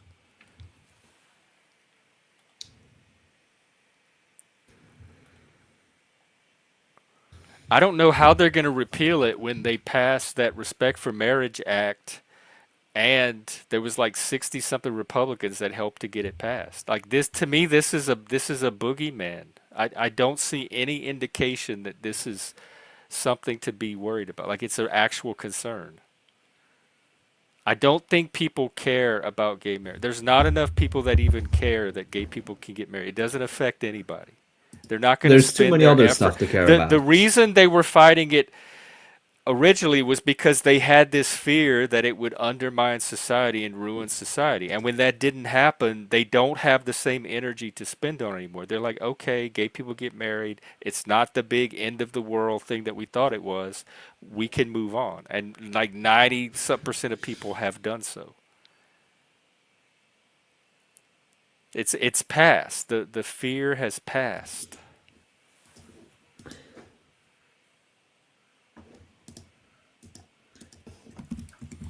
I think a lot of that is two things. It's imagination and depending on what social media you're looking at, that's feeding into the imagination. I mean, I don't. I wouldn't say I disagree completely though. I do still stand by the fact that I think the Republicans are preferable to Democrats, but it's the more I see, I'm not necessarily getting a better picture of the Republicans. They are. Uh, I notice more and more Americanisms that aren't necessarily bad. It's just I'm European. I I don't know. I What's an I Americanism? well, I don't know if it's a good term or not. Just a general term of something that's more uniquely American now and not a European trait. What Like yeah, the strength and the hold Christianity has on its people, for example, that's not something that even exists in Europe to the same but degree. have you seen Like, like there's been so many polls put out that shown the decline of Christianity since yeah, like even the 80s. It's yeah, astronomical. Even it among is going down. evangelicals and Pentecostals and like hardcore Christian fundamentalists, the graph does this. Yeah. So, but still, like, I don't know. I'll see. Trump hasn't ruled long I enough. don't really hear Trump talk about Christianity much at all. Like, do No, no, no, no, people no. think I'm that just Christianity is this rising for like this hidden dragon that's ready to rear its head in America and take a, how does that explain the decline? These polls, these consistent polls over decades, mapping the decline of religiosity in America. yeah. I didn't insinuate that. I just used Christianity as an example where it has a stronger hold on America than it has in Europe, as sort of a main distinction. But on the point of Trump, I during the election, I was very clearly sort of on his side, and I was would argue and talk and be against the Democrats and Kamala. And but right now, like, I wouldn't be surprised if in 1 year's time I would be sort of in opposition to Trump. Now, of course, I'm not an American citizen, so that doesn't really matter. But like in terms of opinion, I mean, it makes sense though. He isn't exactly the best about. He doesn't talk the nicest about Europe. Some of it is deserved. A lot of it is not. Let's say, but I think he resents the spending, the military spending, how America's having to financially carry a lot of Europe and they're not contributing their fair yeah. share to. Well, if we look at Ukraine, then it's just plain wrong because per capita, America is one of the NATO countries that has spent the least per capita. Denmark and Norway have spent 10 times the amount of America per capita. It's only when you look at absolute terms that America dominates. And, that's a common fallacy that usually the left makes, that, oh, but whites commit more crime. But you got to look at per capita. And in Ukraine support, it is Europe that has taken up the higher burden. It's very important to distinguish between the actual aid Ukraine has gotten, which is then America is the single biggest supporter, but the burden that the sending nations have taken on, that is near America's near the bottom. Like they've taken on the least burden, even though they've given the most. That just speaks to American strength, of course, but that doesn't mean that they, I think it's a bit dishonest to say that Americans have sacrificed so much for Ukraine when they have taken up a minuscule burden compared to most of Europe. Not most Europe, but to a lot of Europe. Now, in absolute terms, again, they are contributing the most. But that's like there's a difference between the burden you take on and the extent of what you give. And I think Trump is and Republicans are making that misconception. And Well, it I reminds never me said heavily that of them. America was taking on any particular burden. I was I'm just not. trying to give a No. reason why Trump might be a little sour on Yeah. Europe right now. Well, I think Trump is. I don't think he's dumb, but I just think he sometimes or a lot of times forgets to think. I think that his chronic issue is that he forgets to think. I don't. How good was he at that Bro, ever? in the comment, fun with dirt. Did you hear my whole point? There's a difference between the absolute terms of what you have given to Ukraine. For Ukraine, they have gotten the most from America. America is the most important to Ukraine, but the burden that the nation has taken on America is much lower than, for example, Norway and Denmark, because you have the burden has to be measured in per capita. Like if I send $1, but I own 1,000, that's much different than if you sent $1, but you owned 100. sure, we sent the same amount, but it's the burden you take on that you actually can complain about. Well, you can't complain about anything, but it's the same hypocrisy of the left in America when they try to claim that blacks don't commit the most murder and don't commit the most crimes because they're, oh, but in absolute terms, 60 or 70% of them or whatever, that's white. But, you know, if you actually look at it as a proportion of population, Yep. then they commit most crimes, and Europe supports the most. And you don't seem to get that. There's a difference between the absolute aid you've given and the burden you've taken on. America has given the most. It is the most responsible and the primary cause of the current Ukrainian situation that they actually still exist. They are the primary cause of that, but the burden they've taken on is minuscule. I'm getting upset because you're not getting the difference between per capita and absolute terms, No, hang and on. I think that's usually an issue of the left and not the right. Yeah, but hang Oh, I on. didn't even realize you were upset. You're talking about funding here, aren't you? Really, like when it comes to what they've given, America's given 90 times more than what Europe has done for the last 15 years, if you will. It's especially when it comes to NATO. Most of NATO is just America, and right now that's why America's pissed off with Europe because, again, Europe wants a bailout. Europe wants more money for doing fuck all. And hence why in World War II they had to get involved, or they waited for a bit to see who was going to win. So they got involved, sorted that mess out, and now they've left it to that primary example. And now the Russians have done this slow game with Europe, which is fundamentally made us, because Europe isn't a federation. It's many little places, and they have their own little schemes going on. You've got the northern part, which you talk about, Finland and Norway, which are tiny populations, tiny armies, and I mean fucking tiny compared to America. The British army is fuck all at the moment. We're in dire straits. Germany has to pay out for what? I mean, the German population doesn't want to do this anymore. The Italians are fucked. The Spanish don't want to bother with it, and or the Greeks. So it's the coalition that's going on to fight Russia here, to say it's an aggression. It's just another spin of money with the fog of war, isn't it? Rather than saying that we're doing something fundamental, that Russia's going to march through Poland again and take it all. It's not going to fucking happen. Yeah, I'm with you, plastic. Totally. I mean, that doesn't really change the argument I had, which is that it's wrong to claim America has taken on a bigger burden for the Ukraine war. For the NATO, Europe doesn't step up in NATO. I do think we should spend more on military.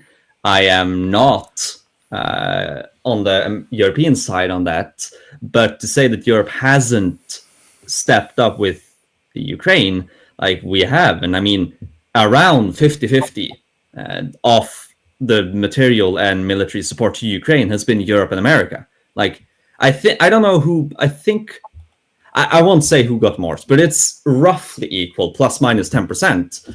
But again, if you're gonna complain about the size of your help, you gotta actually look at the burden you take on, not the absolute terms, because I think then you're being a bit dishonest. So America, this coalition of the willing that they're doing, okay, it's not just America, sorry, Europe, okay, coming together more. Do you know that's about Europe being able to borrow more money off of that? It's not about Europe rearming. It's about Europe trying to get more money, and that's why the Americans are going fuck this shit, because they're already in huge amounts of debt. And we all are. Well, and smaller debt than America. America's debt is crazy high. But, with their Doge and what they're doing fundamentally, it's taking around 2 trillion this year. It will drop off its debt just because of this efficiency saving. Now, that 2 trillion, my God, on the open market is massive, because China's literally slowing down. America's going to go inward looking, go, fuck it, let's restart all our stuff. The tariffs that are going to hit Europe soon, they won't be able to challenge America. I don't think. Europe is fundamentally in a pickle because of what Strasbourg and Brussels have done. Again, the Germans and the French. Europe is not fundamentally, it never was a federation. It started as a trading bloc, the EEC, and then it's morphed into this mess that's happened.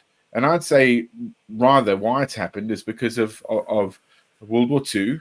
and because the Germans don't want to see that again, or the people, that age group, want, said, okay, well, we make these parameters and it won't happen again, but it's actually creating the same thing again. It's creating a monster. Third time lucky for Germans. Jeez. Yeah.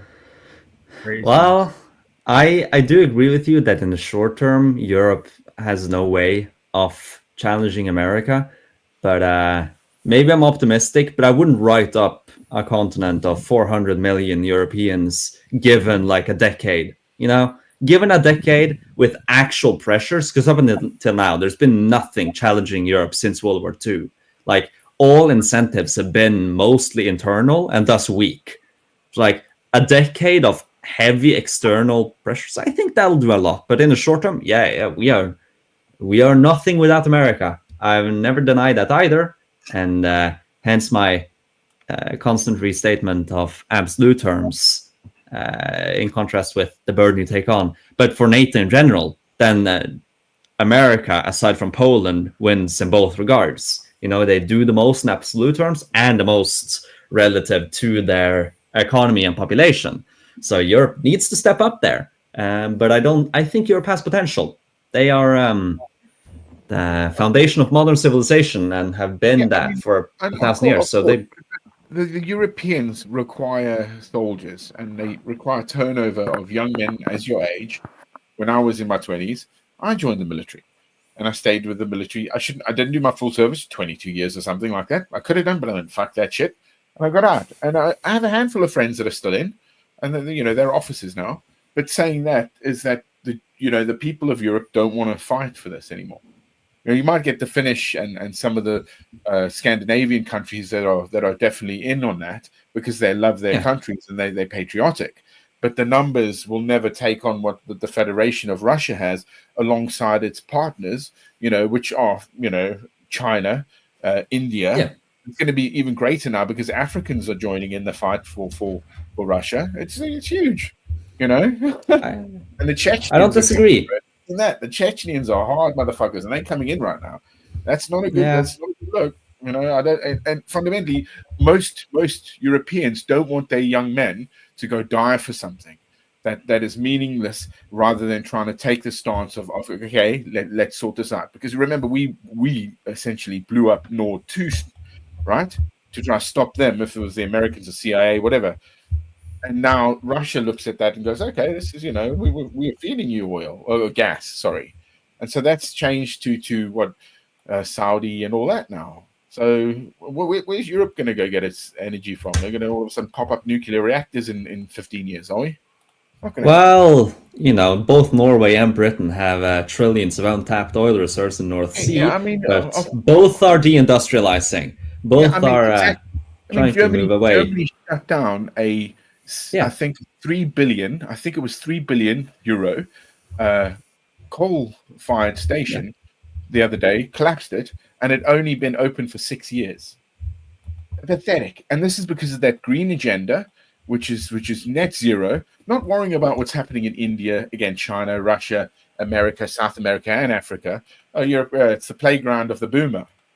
It's not a good look, because we are a dying population here in Europe, let alone as Caucasians worldwide. What are we, 14% of the population of the world? About that? 6. Aren't we smaller? We're smaller, are we? I think. Well, of globally, yeah. I mean, okay, we're not that many. No, exactly. And yet now we try and push our weight when we have old geezers behind us telling us young guys to go out and fucking die. And who's going to take over from us then? What, just the elites? Their kids? Their kids are going to be our rulers, as we import all the rest of the countries that come here and do the work that we can't do anymore.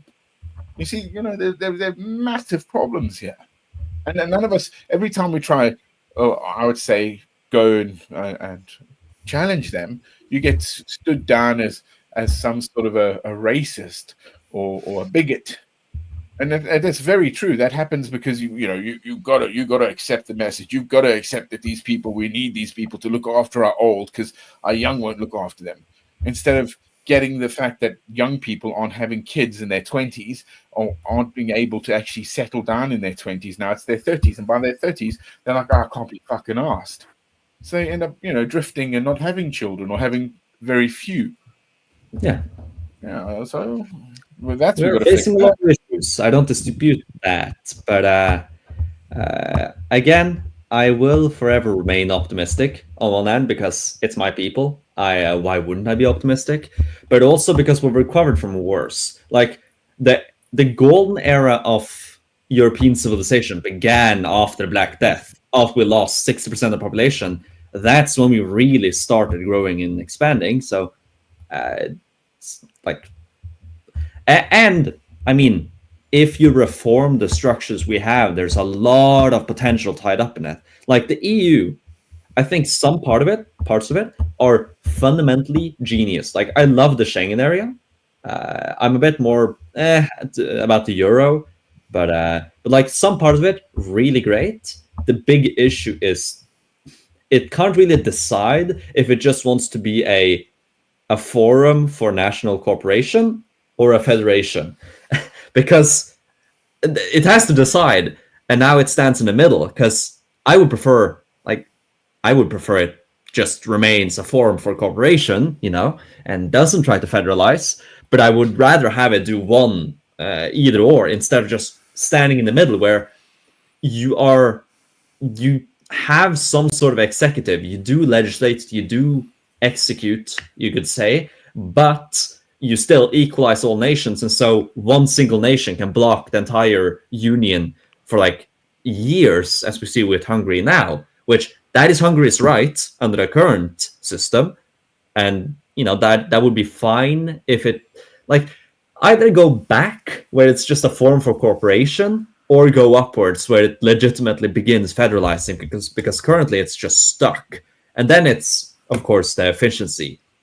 I mean, the militarization bills, as I think it was what you talked about earlier, it is fundamentally debt. Like they are gonna like militarize with a what is it, $800 billion fund, but a lot of that is just opening up to take loans, which will allow militarization in the short term, but is that really wise long term? But like in general, the big issue Europe has is that it can't seem to choose, and it doesn't allow itself to be efficient, and it lets certain moral systems go stay ahead of more rational considerations. Like, for example, that the current finance minister of Norway, he says that a wealth tax. He agrees that it is fundamentally bad for the economy. It is bad for a private citizen. It's bad for the economy at large. But we still need to have it.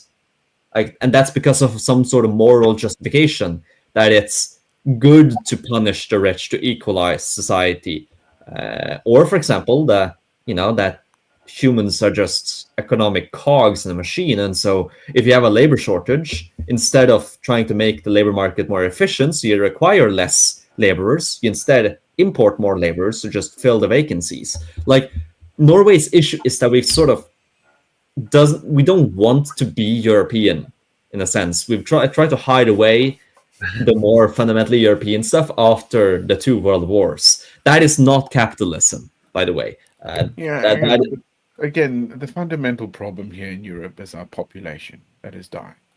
That is first and foremost. When you say that's why we have to import the workers, hence why Germany has the problems with the Turks, because after in the 60s we don't have to import them.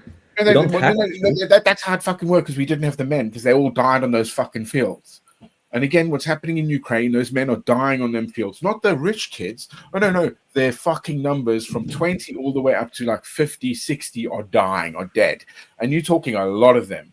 So the more we just ebb and flow of that thing, what are we going to have to replace it? Is that what the great replacement is? Because I'm not going to go fucking fight for this fucking country ever again.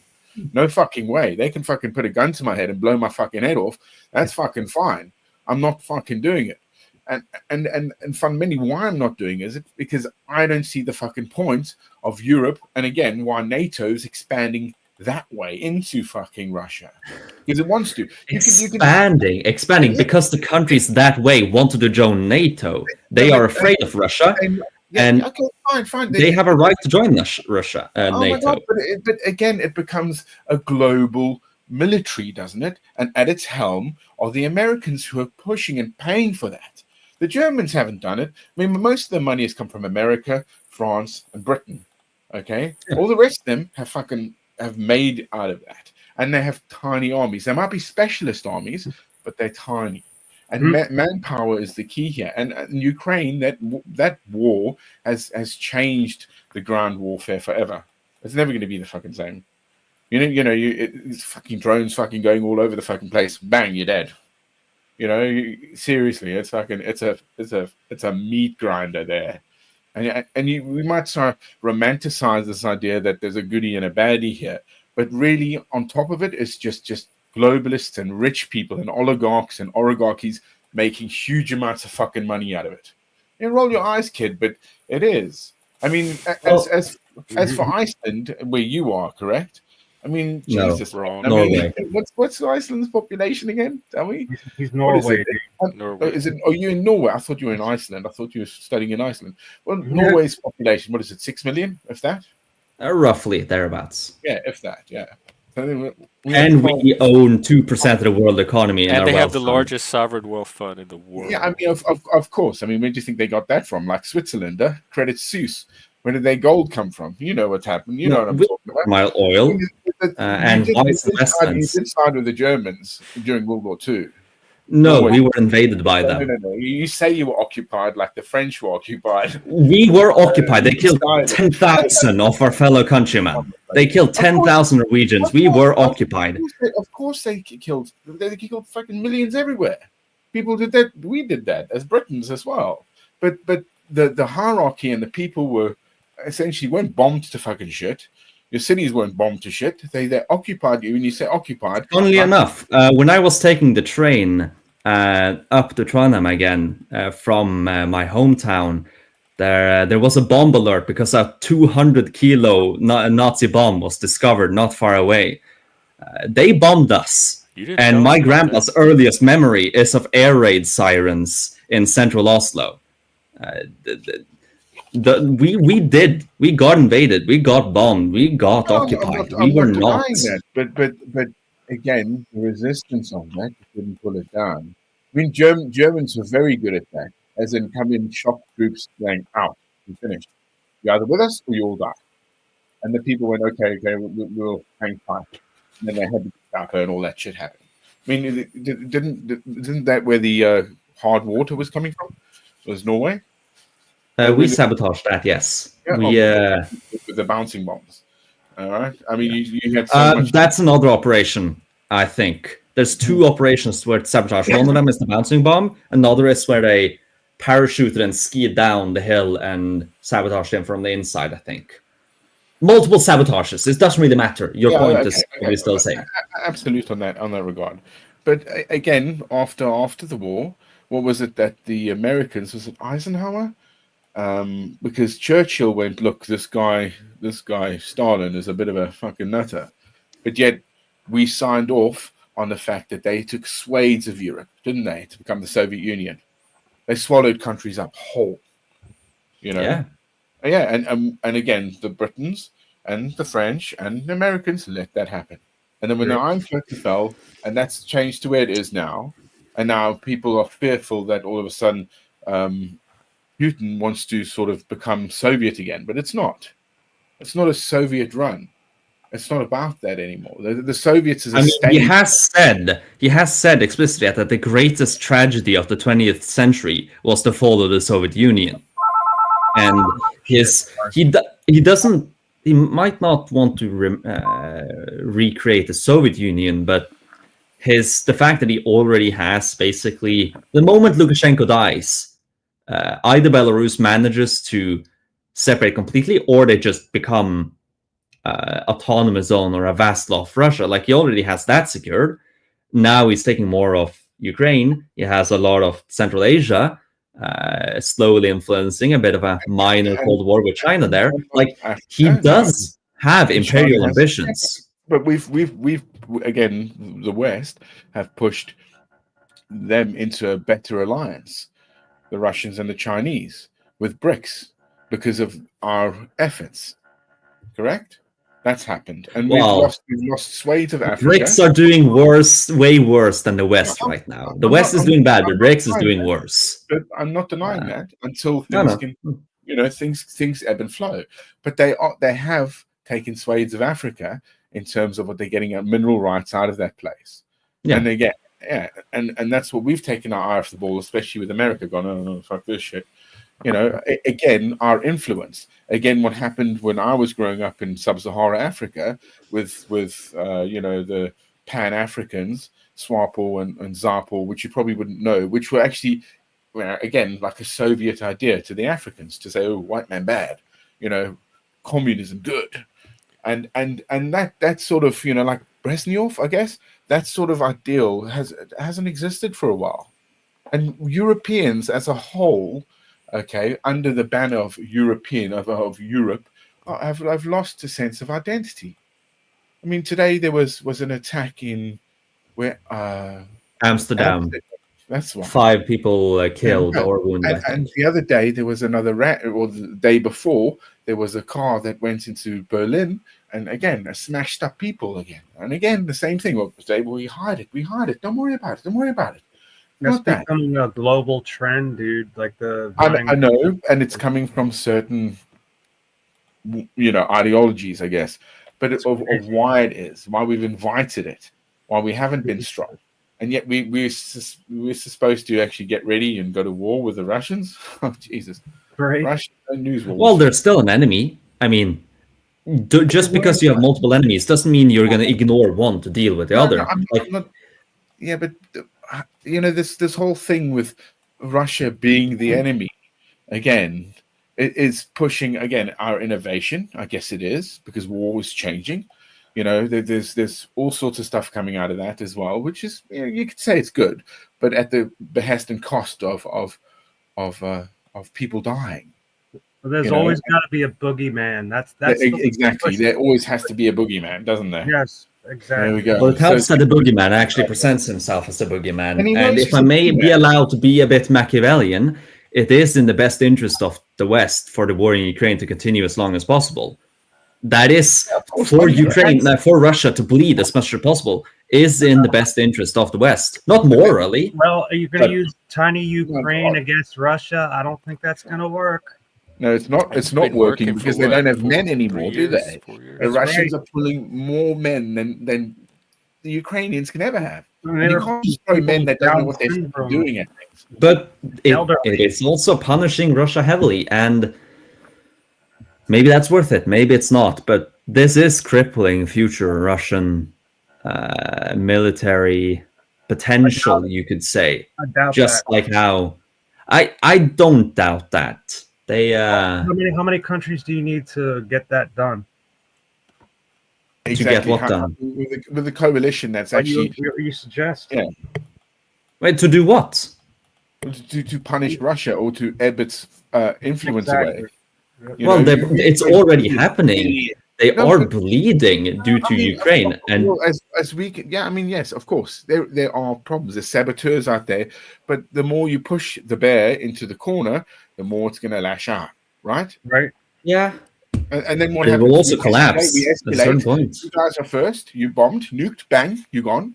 Okay, then it's next. Russia will not collapse. Then it's that. That's it. We all fucking die, right? That's where it's going to fucking end up, right? Because you're not going to send the last man there. You're going to go, oh, fuck it, let's nuke. You think you'll go nuclear? I don't think it'll go nuclear at all. I think it'll either the war will end pretty soon or it'll stagnate for a few more years. Europe, especially Britain, wants to push it because of our Starmer. He doesn't want peace where Trump is saying, get to the table. We want some money back, so we want some mineral deals. That's what it's about as well. Same with Greenland. It's a mineral ideal because we want the rare earth because we want to go to space. Well, travel and all that shit's on our doorstep. We humans are getting to that position now where we are breaking fundamental physics here, and we are. We've already been doing that.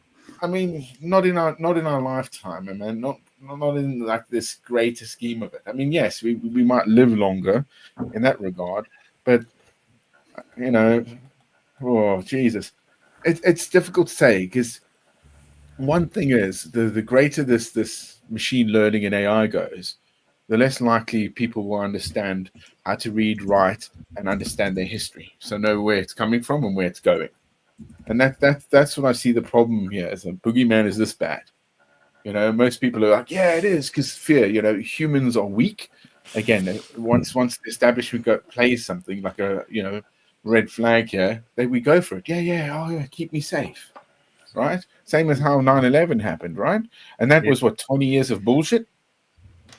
Oh Because my yeah. friends died out there. At the same Never time, ending though, world I war. Never Russia is a legitimate boogeyman. It's not as if we create this enemy that, oh, we need someone to make an enemy. Why would we choose someone who actually can be an enemy?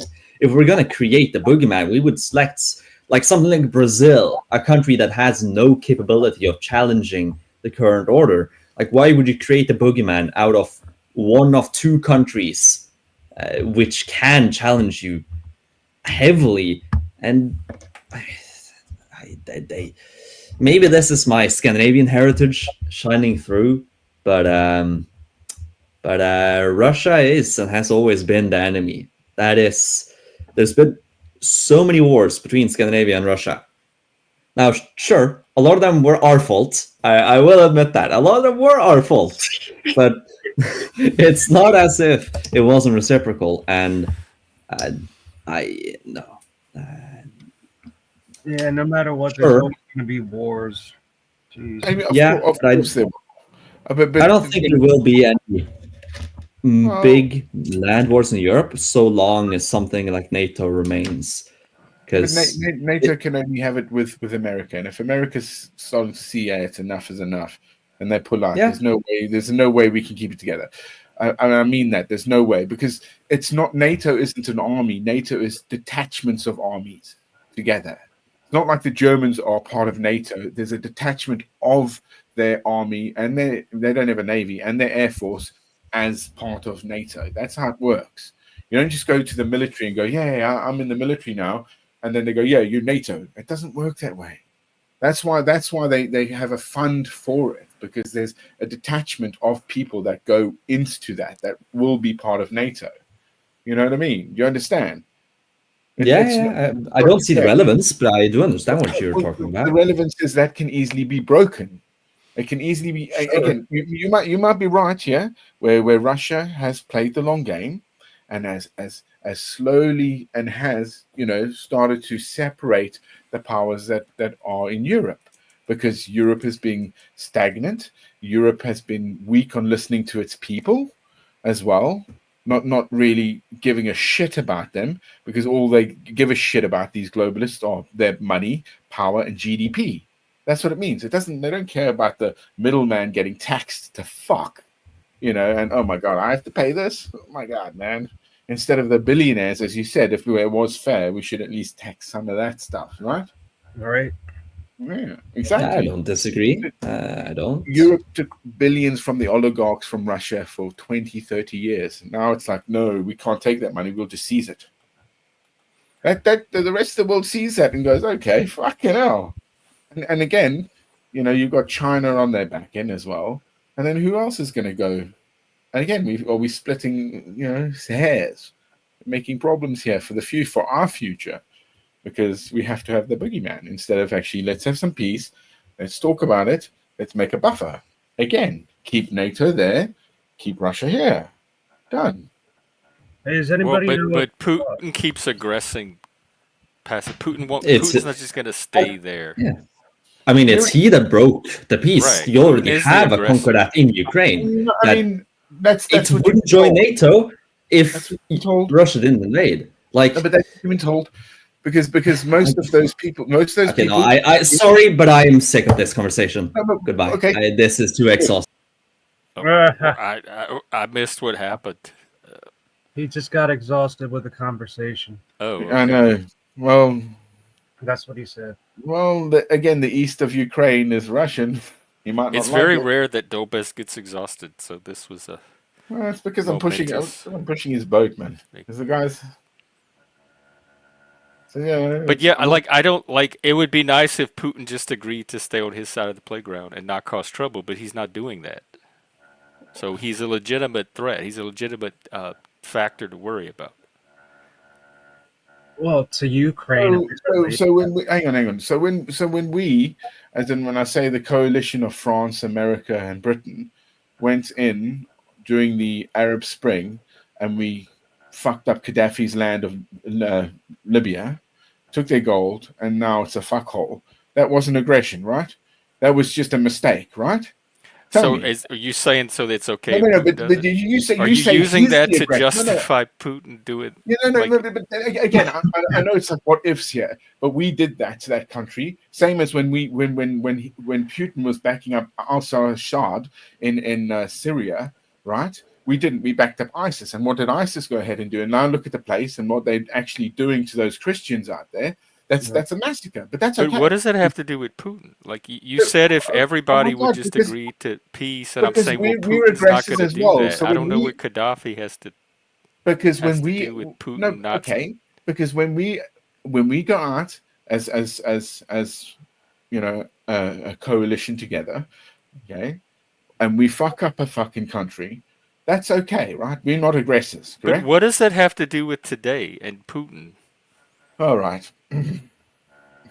Other than, are you saying, well, because we did it in the past, No, then no, no, it's no, Putin gets a pass to do it no, no. today, Of and we course, should no, just no, let him do no, it? no. I doubt that's what you're saying. But there's no way of looking at our own sin that we have done, right? I'm not looking at us. I'm looking Well, at okay. Putin. I'm You look talking well, just about Putin and Europe and Ukraine, the peace over there. I wasn't even talking about yeah, us. that's again why does it relate to what? Because it's on the borders of Europe that we have to go in and die? Because that's what they don't have enough men anymore, Jeff. They are going to start recruiting young men like that fucking guy who ran off, okay, and say you're going into the fucking army now. Go fight them, and he's going to fight an army that is well adjusted to war in a place that they know But how to deal with. No, it's going to happen, but he can go out and die for it because yeah, that's the way to be to save Europe, and Europe is being flooded in by how many millions? That's happened, and look at the way it's falling apart. No, that's okay as long as you get your little sweet little places that are in heaven there, where the rich and the affluent can live. That's fine. Because you get that everywhere, as long as you're rich, you're fine, mate. No matter what shithole you live in. I think rich people have problems, just Of like course they anybody fucking do, else. Jeff, They're but not immune from I know. It's all their relative. humanity Oh, yeah. Well, or the they human they condition. basically, if you're rich, you don't suffer as much as people who are not. That's Uh, correct. y- That's I don't correct. know if that's true. You can certainly physically suffer. You're not No, no. immune. Rich doesn't make you immune from disease. You might have better I'm not saying that at all. access to better treatment, but you're I'm not not saying immune. that at all. I'm just They saying that, suffer emotionally and psychologically the same as anybody else. well, financially, they don't suffer financially. I That's mean, the point, they always say that money doesn't buy you happiness, but it buys you something so damn close you won't know the difference. right? So it goes with what it can get you and where it can get you. Because I'm sure Well, that is guy. it? Or do you want just get you some money and then you'll have that? No, no, no, no, no. I'm not about that. For me, I'm okay. All right. I've worked to where I am, and I have no kids, so I understand. So I'm okay, Jeff. What I'm seeing more is that the government want more from me, and yet I'm not earning six figures, man. You know what I mean? But they want more, and it's like, come on, get the fuck out of here. When This they're is a hard no, and women are aggressive and warlike. They are socially aggressive. Social. Read about what is it? What's it called? There's a word for it. Some kind of aggression. Relational aggression. They are relationally aggressive. That is a hard no for me. I do not want women running things. And this is sexism right here. This statement is sexist. Like men should not be in power. Put this other sex or gender in power. Why not look at it like the individuals that are qualified to lead should lead? What does their gender have to do with anything? Exactly. It's the merit. Damn it. It's the merit. And a lot of people can't understand that. It's DEI all the way. I can't get over that.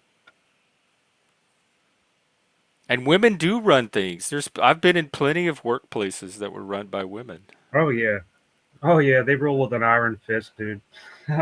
Oh, come on! You've seen that program where they took men and women and then stuck them on an island, right? A survival island. Yeah, like that. That was Woman the broke Like exact. down like Survivor. Yeah, I watched. completely, bro. In like 2 days, the women were like literally like dying, and the men were like, "Yay, let's go get some crab." That's, We work way better together. They don't work better in together. I'm sorry. oh, I know, man. Like I've seen so much footage of women cops, and they're basically looking like midgets. I mean, I've seen so much of it that it's just like, wait a minute, what are you trying to tell us by showing all this? Because I've seen it so many times over these past 5 years, like especially during BLM riots. Like the women cops were always real tiny people. And like man, I was down in my first time I got arrested. It was down in Baltimore City after a show. I'm outside. I just turned 18. I'm outside of the show, and like these plainclothes people came up to us and started harassing us, and I'm just like, what the fuck, you know? And I'm like, where's your badge? And this little tiny cop lady with a real big sweatshirt on, little tiny woman, maybe 5 feet tall, comes up. You want to see my badge? You want to see my gun? And then I'm I a get, cop. yeah, and then they put me in the fucking paddy wagon, and Oh man. I had to Dude, piss. And oh my god, that was oh my awful. god, dude! A few years ago, I saw a video. Okay, when a woman in Britain, a woman officer was trying to arrest somebody. Okay, and as she was arresting them, his mate, the assailant's mate, ran around and then gave her a thud kick in the back, bang, God and she damn, yeah, flew forward like it was like video footage from her and stuff, and she couldn't get up. She was like, yeah, you know what I knocked mean? me out of her real bad. Oh man, and she was quite tall, but the point is like, he was like a 16-year-old bro, and he all he did is he ran this way He and then did a busted. fly kick and fucking got her in the back, and she was like, "Fuck." And she was literally like freaking out because she thought she was gonna die. As he grabbed his mate and like, let's get out of here, and we were gone. It's women. There are importance to where women are very good at negotiation and quelling things, and I'm not Yeah, denying it. There's very good use of females, but yeah. I mean, again, like maybe in the online, police force, that maybe they should use them for negotiations. I mean, yeah, oh yeah, but because it's a I mother figure, isn't it? negotiate much better with men than women, Yeah, but just in because you're general. gay. And don't get me wrong, that's not a bad thing. You're a smarter one than a female. A female, you'll probably like overthink a female because of that. I think it's fundamental anyway. But generally, well, yeah, women, there's a place, and there's always. It's not. I'm not ever going to put a woman down that's because I'm right. not. Yeah, I You mean, like can't. I was born from a woman. I mean, my God, it's just the like best thing in the world. the I whole love women. fact that They you are, can't. man. I'm sorry, You, man. They are. you, To me, they it's are like the fact that crazy. I it's love it. very fucking true. You cannot put males in female sports. That's just the Yeah, flat evidence fucking right there. exactly. Imagine having a rugby players, okay, an all female and an all male, and then getting them on the rugby field together. They'd be fucking break them, woman, man. They'd be like, Yeah, they be obliterated, dude. kill him, man. You fucking kill him. They did that with football, didn't they? And it was like 32-0 at the end. You can't keep up with us. We're too far. We're fast. It's testosterone. That's why we're so aggressive. And again, that's why Women I are believe, like, aggressive. don't you think, Jeff, that the system is trying to take that away from men, as in their I aggression? don't know what the system is. I know, Okay, well, the like in system what is way? I know certain education. individuals try. Well, no, Like, but it's education, isn't it? The education, that's where it starts from as well, from parents, mother and father, and the patriarchy, the matriarch. oh come on. We're not raised by men anymore, correct? And in the West, we're mainly raised by females. Well, it's changing now because females are Don't getting you better think it jobs. depends on the individual family composition. I know some families where there was a father around and had an influence, and some I where mean, there yeah, wasn't. I mean, I did too, but my dad was a workaholic who paid for the family. But I had other male role models, which were my friends' fathers, and they probably I do think male role model, like healthy male role models, are essential, and we probably Absolutely. the theory is since the Industrial Revolution, we've had less of those because they've been pulled into the factories and they're not able to be present and immediate in the as the child's developing. So That's the I I problem. think we need as many healthy male role models as we can get, particularly for boys. A lot of the times, like the males don't have the time to because they work too much, Yeah, and like, like but before the Industrial Revolution was it when it was agricultural, the father and the son could work be right side by back. side on the farm and they could pass down the traditions and help the the good father could old help the days. son develop. And now they go to the workplace, so the son does not have access to the father for 8 hours a day, and it impacted like through the generations. It impacted how boys and men develop. Yeah. I mean, I didn't grow up with a father or a lot of male figures, and look at me now. Well, I mean, yeah, it's everybody's different. Every situation's different. But like there's really no you can't pinpoint it as like any certain way of being raised. Like you could have a woman, a female raising the child and acting like a male. Like just not acting, maybe not in the tranny sense, but acting like hardcore. Like maybe she was raised by a male that was very hardcore. So like it's all generational, like how the parents raise their children and so on. Now, the school systems are very heavily female, like the ratio of male teachers to female teachers Yeah, I mean that is does make very sense, skewed. but the fact is now is that they got this. They fucking swallowed it down like it was candy. The whole DEI and woke bullshit they for so long. So many did that, and God, you know, you know, good for the ones that didn't. You know, swallow that bullshit. Welcome. What is? Did you style your hair?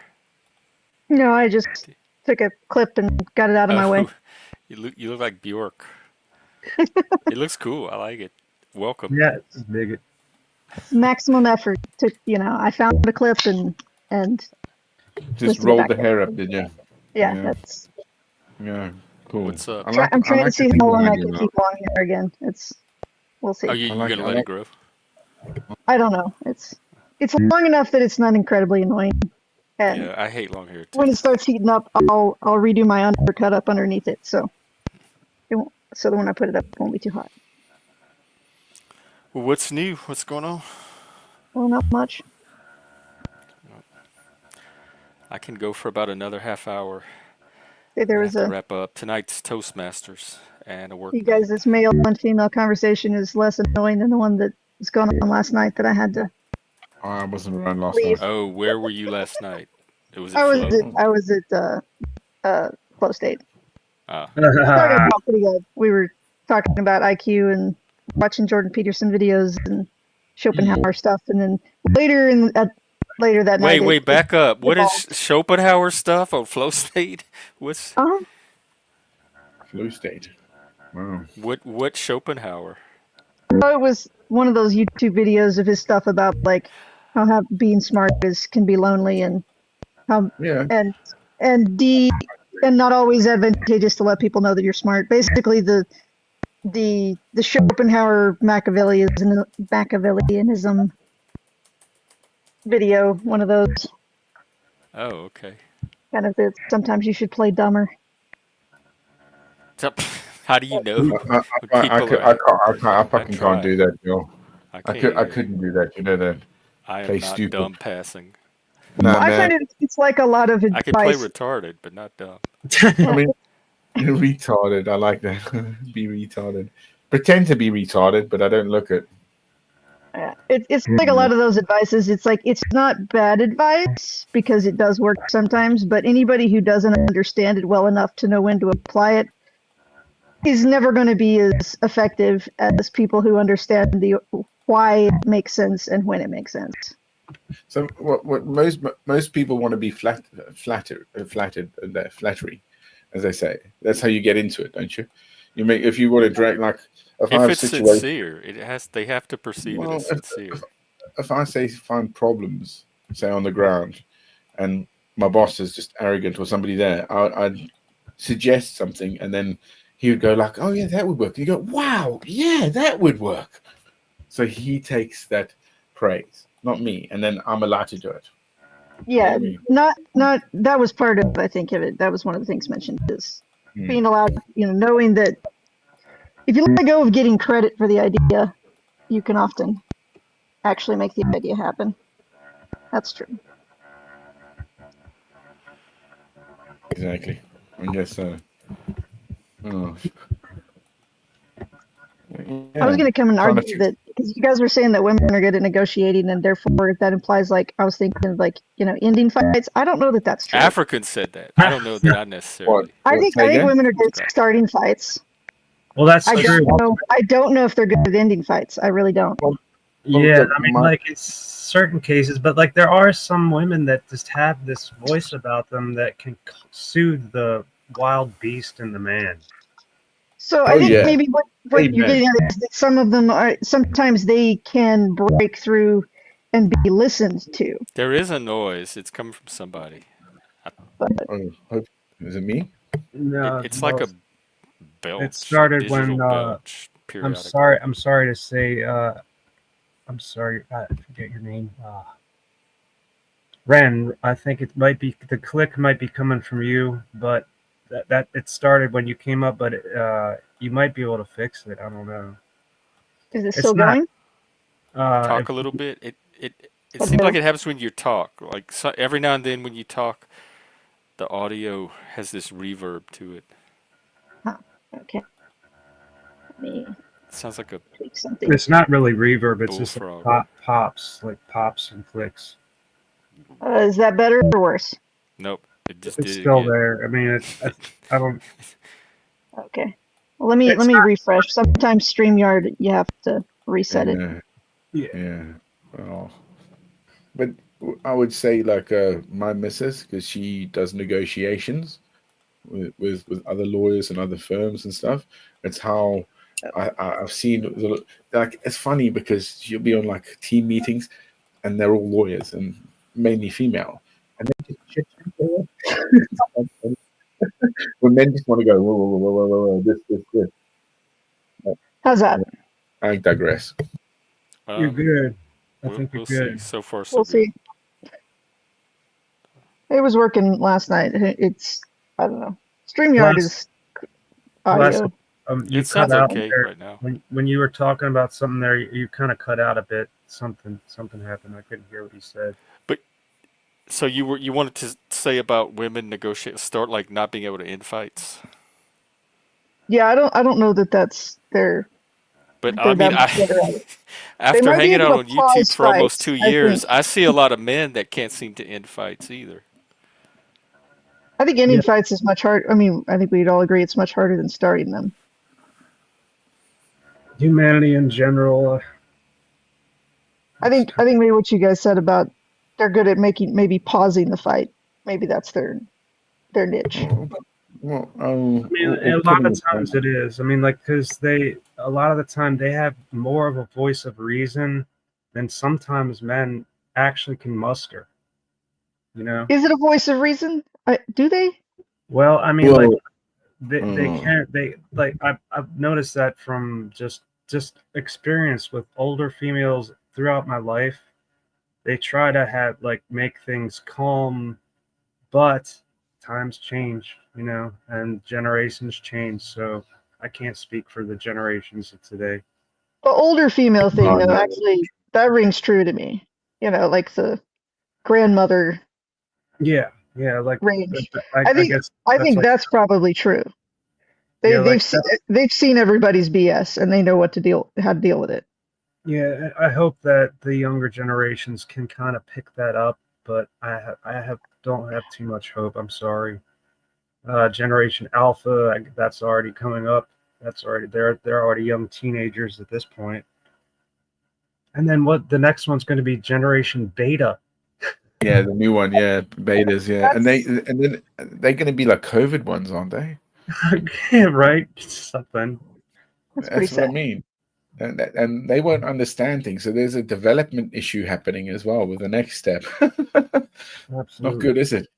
Also, I'm not trying to like be an ass, but I think a lot of the problems with Z and alphas, as you said, are this misogynistic ideal because of the rise of mass porn industry and like the Tinders and all that other stuff that's there. So the freedom of one's sexual orientation, if you will, is degrading that problem between the respect between men and women. Yeah, I think there's something like I think some of that was what I was seeing last night that irritated me so much.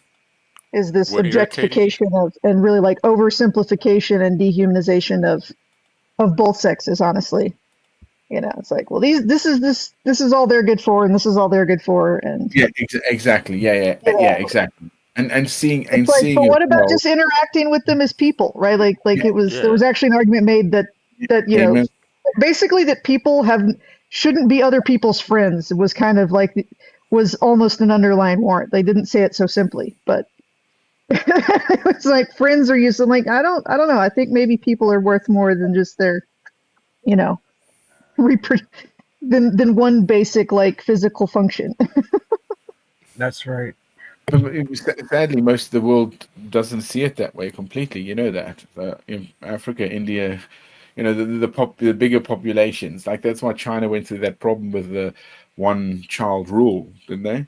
And they have a deficit between the ages of I think 55 and or 60 and I think about 35, 100 million girls during that 100 million. There's only just men in that age group. Hmm. Predominantly because of the one rule of the child that you could have. It Yeah, backfired hard. that was always sounded like a terrible idea. And what always horrified me was the concept that meant that no one had any cousins. I never Oh thought yeah. about that. Shit. I never thought about that. I Fuck, was like, that that makes was terrible. Yeah. wow. Because like me growing up, and I grew up, I'm rural and stuff. I'm like, my cousins, cousins are important. Yeah, I love my My cousins cousins. were my friends. That's who you get. So it's like, yeah, not only did you not have siblings, you had no cousins. There's I a didn't grow up divide with my cousins. behind. Sorry, I was just going to say there's a big divide with my cousins, and they're all total. Uh, well, the neoliberals, Yeah, I've lefties. got some cousins with bad ideas. Bad. It is what it is. Welcome track. What's up? And it's like you get disowned if you don't agree with them. I mean, most of my cousins are reasonable enough. I'm still friends with them, Yeah, even the that's ones that are on the opposite end of the spectrum. I have aunts that I'm not. I have aunts that were obviously they're the aunts that are the mothers of the cousins that have the wrong idea or strange ideas, but the aunts were the ones that wouldn't talk. They were just like, nope. I'm just glad my immediate family hasn't fallen apart yet. That's good. Yeah, that's all I can hope for. Yeah, I really don't talk to anybody in my immediate family. I don't talk to my cousins, my aunts, my uncles. I don't talk really to my mother or my father or my brothers or my sisters. But it's not about a feeling. It's just I'm busy. Like I'm in my midlife and I'm very busy, and I can't have conversations with family controlling my emotions. So Oh. I I I I stay strict at work, and I love my wife and my child. So I really do my best to just maintain a very tight circle. Like I have very few friends, but not because I don't love everybody and don't can't hang out with anybody at any time ever. It's just the more people you know, the more people you connect with, the more people want time from you. And it doesn't matter if it's on the phone or hanging out or, you know, helping. No, I need to stay very tight right now, emotionally, physically, and monetarily. So that's why I don't do that stuff. Well, as And long as you're not hopefully, like sideways with them, then that's okay. yeah, yeah. No, I'm not sideways with anybody. Yeah, I mean that's fine. Oh man, because I am with mine because of my mum's death. Things went bad there. I don't know when they will resolve. Maybe when my father dies. It's difficult. Like I tell you, yeah, all they. I guess if they think I'm a fucking nutter. I think that's the Well, biggest thing. Probably because no, don't get me wrong, because I was in the military and I've gone through the mill in my life.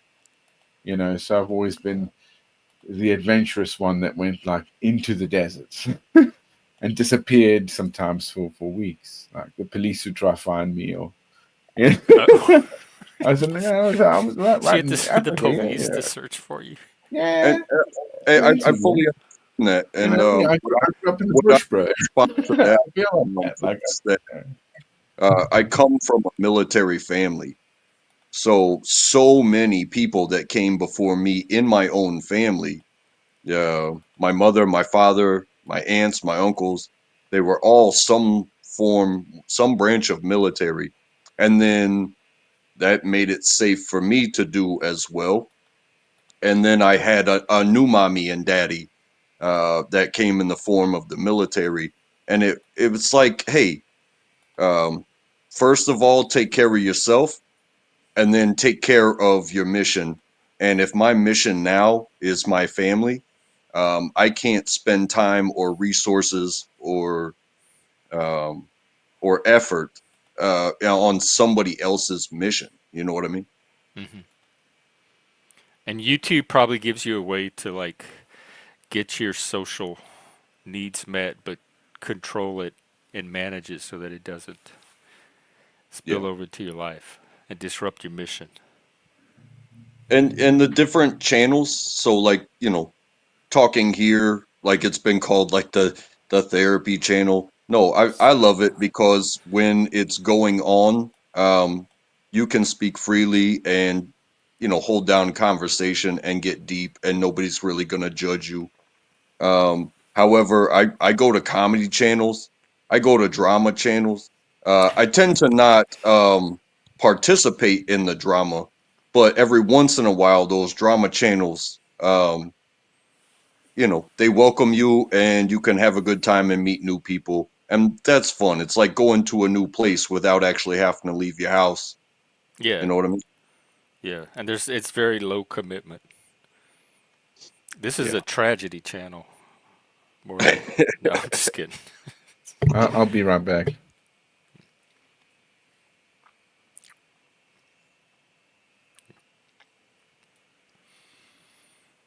Yeah, this is the new public square, the new pub ever since COVID, really, for me.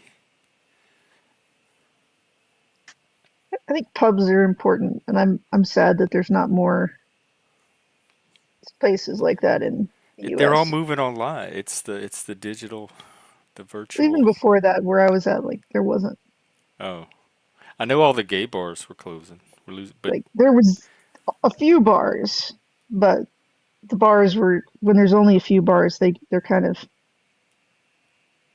they're not pubs anymore. uh, There's that it's the middle third ground. place, the concept of Yeah. the third place, and I think the in-person versions of that are getting harder to find since 2020. Yeah, Bars and are way too expensive. Mm, mm, go ahead. I was just saying bars are way too expensive. I spent so much money at bars when I was younger. Oh my God. If I just saved all that money. Yeah, it's not a regret necessarily, but I kind of wish things had gone differently. I'm not ungrateful for everything that I have and everybody that I've met, but I wish it didn't center around alcohol in my own life, you know, because, our arcades, are awesome places, and, they don't have to sell alcohol to get people to come and enjoy being together and doing the same thing at the same place at the same time. Coffee shops and stuff like that. But, for instance, like, it just takes Starbucks, for instance. You know, if you go to the same Starbucks every morning at the same time and do the same thing and sit and hang around, you're probably going to find somebody else that does the same thing and sits and hangs around. And eventually you'll say hi and you have a friend. But it, like you said, it gets so expensive to go out Yeah. to do those things and meet people. Whereas now I can make a pot of coffee that costs a penny at my own house, and I click that link, and next thing you know, I'm in the coffee shop. Yeah. There you go. I'm all about that too, man. DUI. I thought I was reading DEI laws. So shut down all the bars. Ah, shit. Sorry. Yeah, I think Ren, that's what we're saying. Like all the cool spots are moving online. This is where people come for the cool spots now is YouTube. It's just Yeah. easier, it's more convenient. There's it's lower risk. You can just leave and go to another channel if you don't like it or if conflict breaks out. Yeah, Yeah, no, and it's similar, but I don't know. Like I always used to get about every 2 weeks I would want to actually go out in person, and you know we had a pub kind of place, and I was like, and I could go and I could sit by myself, but there would be other people around if that's what I felt like, or I could strike up a conversation with somebody else who was there by themselves or whatever, Yeah. We're you social know. creatures. Like we need that Yeah. socialization. And as long as I did that every 2 weeks, that's about all I need. I don't need much. I can be a hermit the rest of the time. and also I can relate to that because like Plastic said, being a military man, and you move to a new place. You move Um, everywhere. You go you everywhere. You meet, yeah, yeah, you but meet, yeah. You, very you become a family outside of that, and your role is what you choose to do. You never stop learning.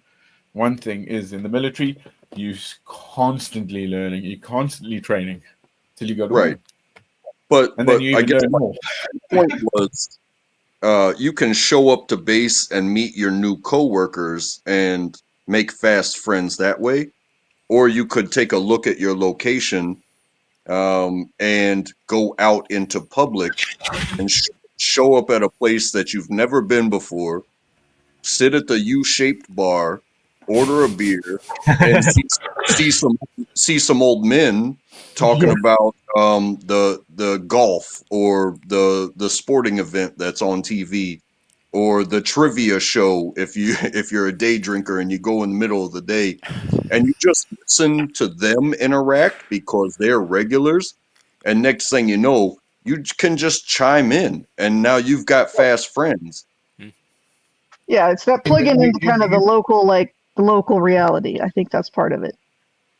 man, the best part of my life was busking because I just talked to nothing but strangers, nobody but strangers, and it was awesome. Yeah. I They're miss not. that. They're not strangers. They're friends you don't know, as they say. Yeah, I mean, like they, and then I they mean, become don't get me wrong, but they're also, there's a they, lot of untrustworthy people there. You know they that. start out strangers, but then a Oh, lot of dude. them I got to know. So Yeah. like, Oh man. and this reminds me of busking in a way because I'm getting on here talking to strangers, and that to me is like gold because it brings me back to real life without the music. But whatever, and nobody to play with. Nobody wants to play music with Well, me. part of it's your technology though, because if you could get your StreamYard working, Yeah, there's you could some play kind of jam good. online with some people. I need a good But there's microphone. there's the lag issue. But there's musicians that do it because we did it during COVID. We gotta find a different thing. Is Well, I do. With different than StreamYard because I have a feeling even with a great microphone, it'll still give me a mess with that accordion because you've got 80 reeds in that thing, like 40 reed plates with 80 reeds riveted to these reed plates, steel reeds, and that is loud as crap. So I think that's probably the I don't know what the word is, the divide, I guess.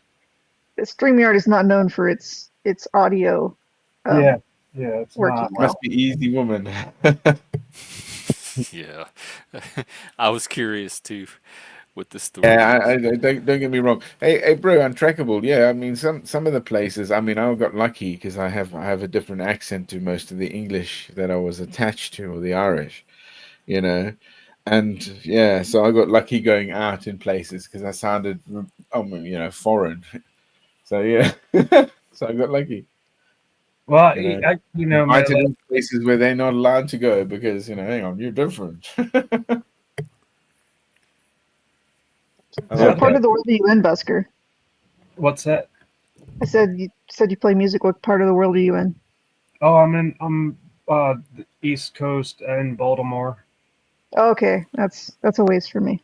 I've got I've got my you can see my busker. I have a playlist of like 22 videos on my Be More Busker channel. Here, I'll drop your link. Yeah, I mean like the actual link.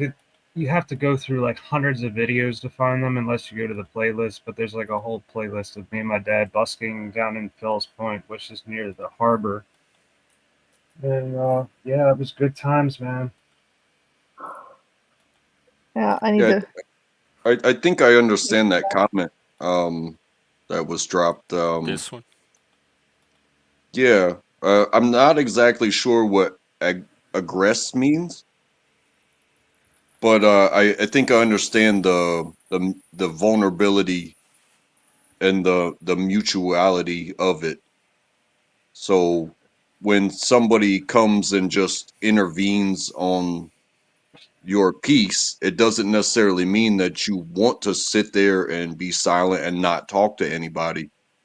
It means that I'm willing to take one step towards you, and um, if you're willing to take one step towards me in response, then we may have a conversation and enjoy the day, and over time may become you know friends.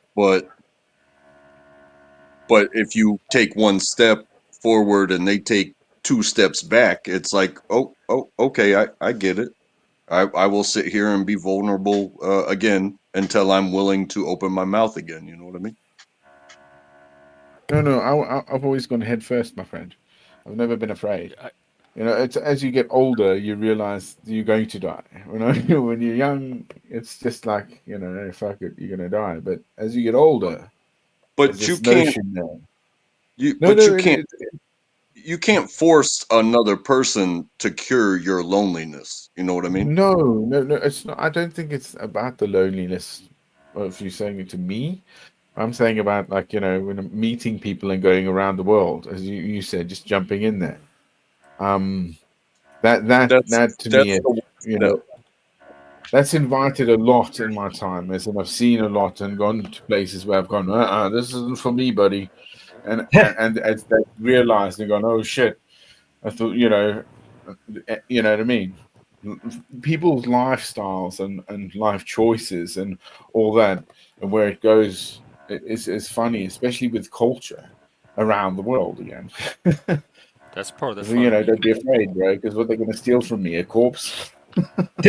Shit. Axis, you're just in time to help me wrap up. What's going on? Hey,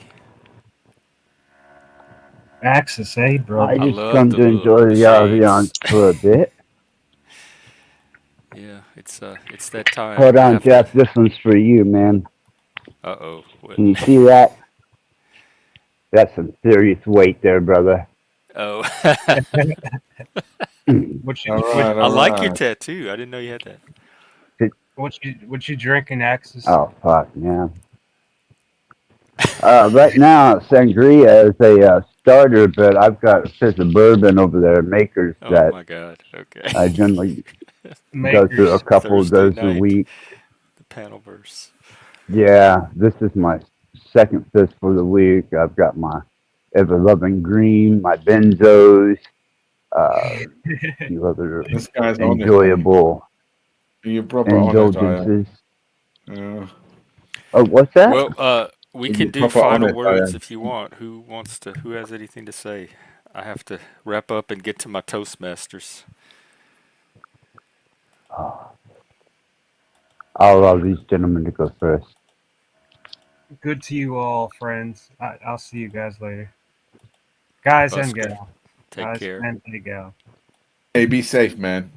Be Yeah, safe. cheers, All of man. you. Appreciate it. Be good. See you. Cheers, man. Yeah, I will say thank you for having me as always. It's always good to meet new people and to share and to get it out, the ideas of how we get to be here, because it's not about the ideas that we have so much. It's very important about what we think about where we're going, but you do have to remember what led you here, and I'm thankful for every step of the way. So thank you. Don't just Thank you. jump out yet, man. It's all good. Jeff, thank you, first and foremost, always. Thank you. You too, I don't know why African. we always say it like it's so fucking formal, for fuck's sake. I It's know, just I don't ridiculous. either. Just I don't do. These guys I don't as well. appreciate all of I you. was I gonna tell love him each some and shit every one of today. you when He's you come fucked up. off. I mean, it's like, yeah, get out. Yeah. And that's all good. It's all good. So, none of the bullshit. I'm sure we'll catch up another time. Yeah, I'll be out tomorrow after work sometime in the evening. It's funny because it's like out there. We can do a No Friday night. room. Be safe, eh? You Cheers. too. Good. Cheers. Well, anything from you Oh, I guys? want to close with a prayer with you, Jeff. So go ahead, Okay, that allow her sounds to. good. I'll say my 2 cents.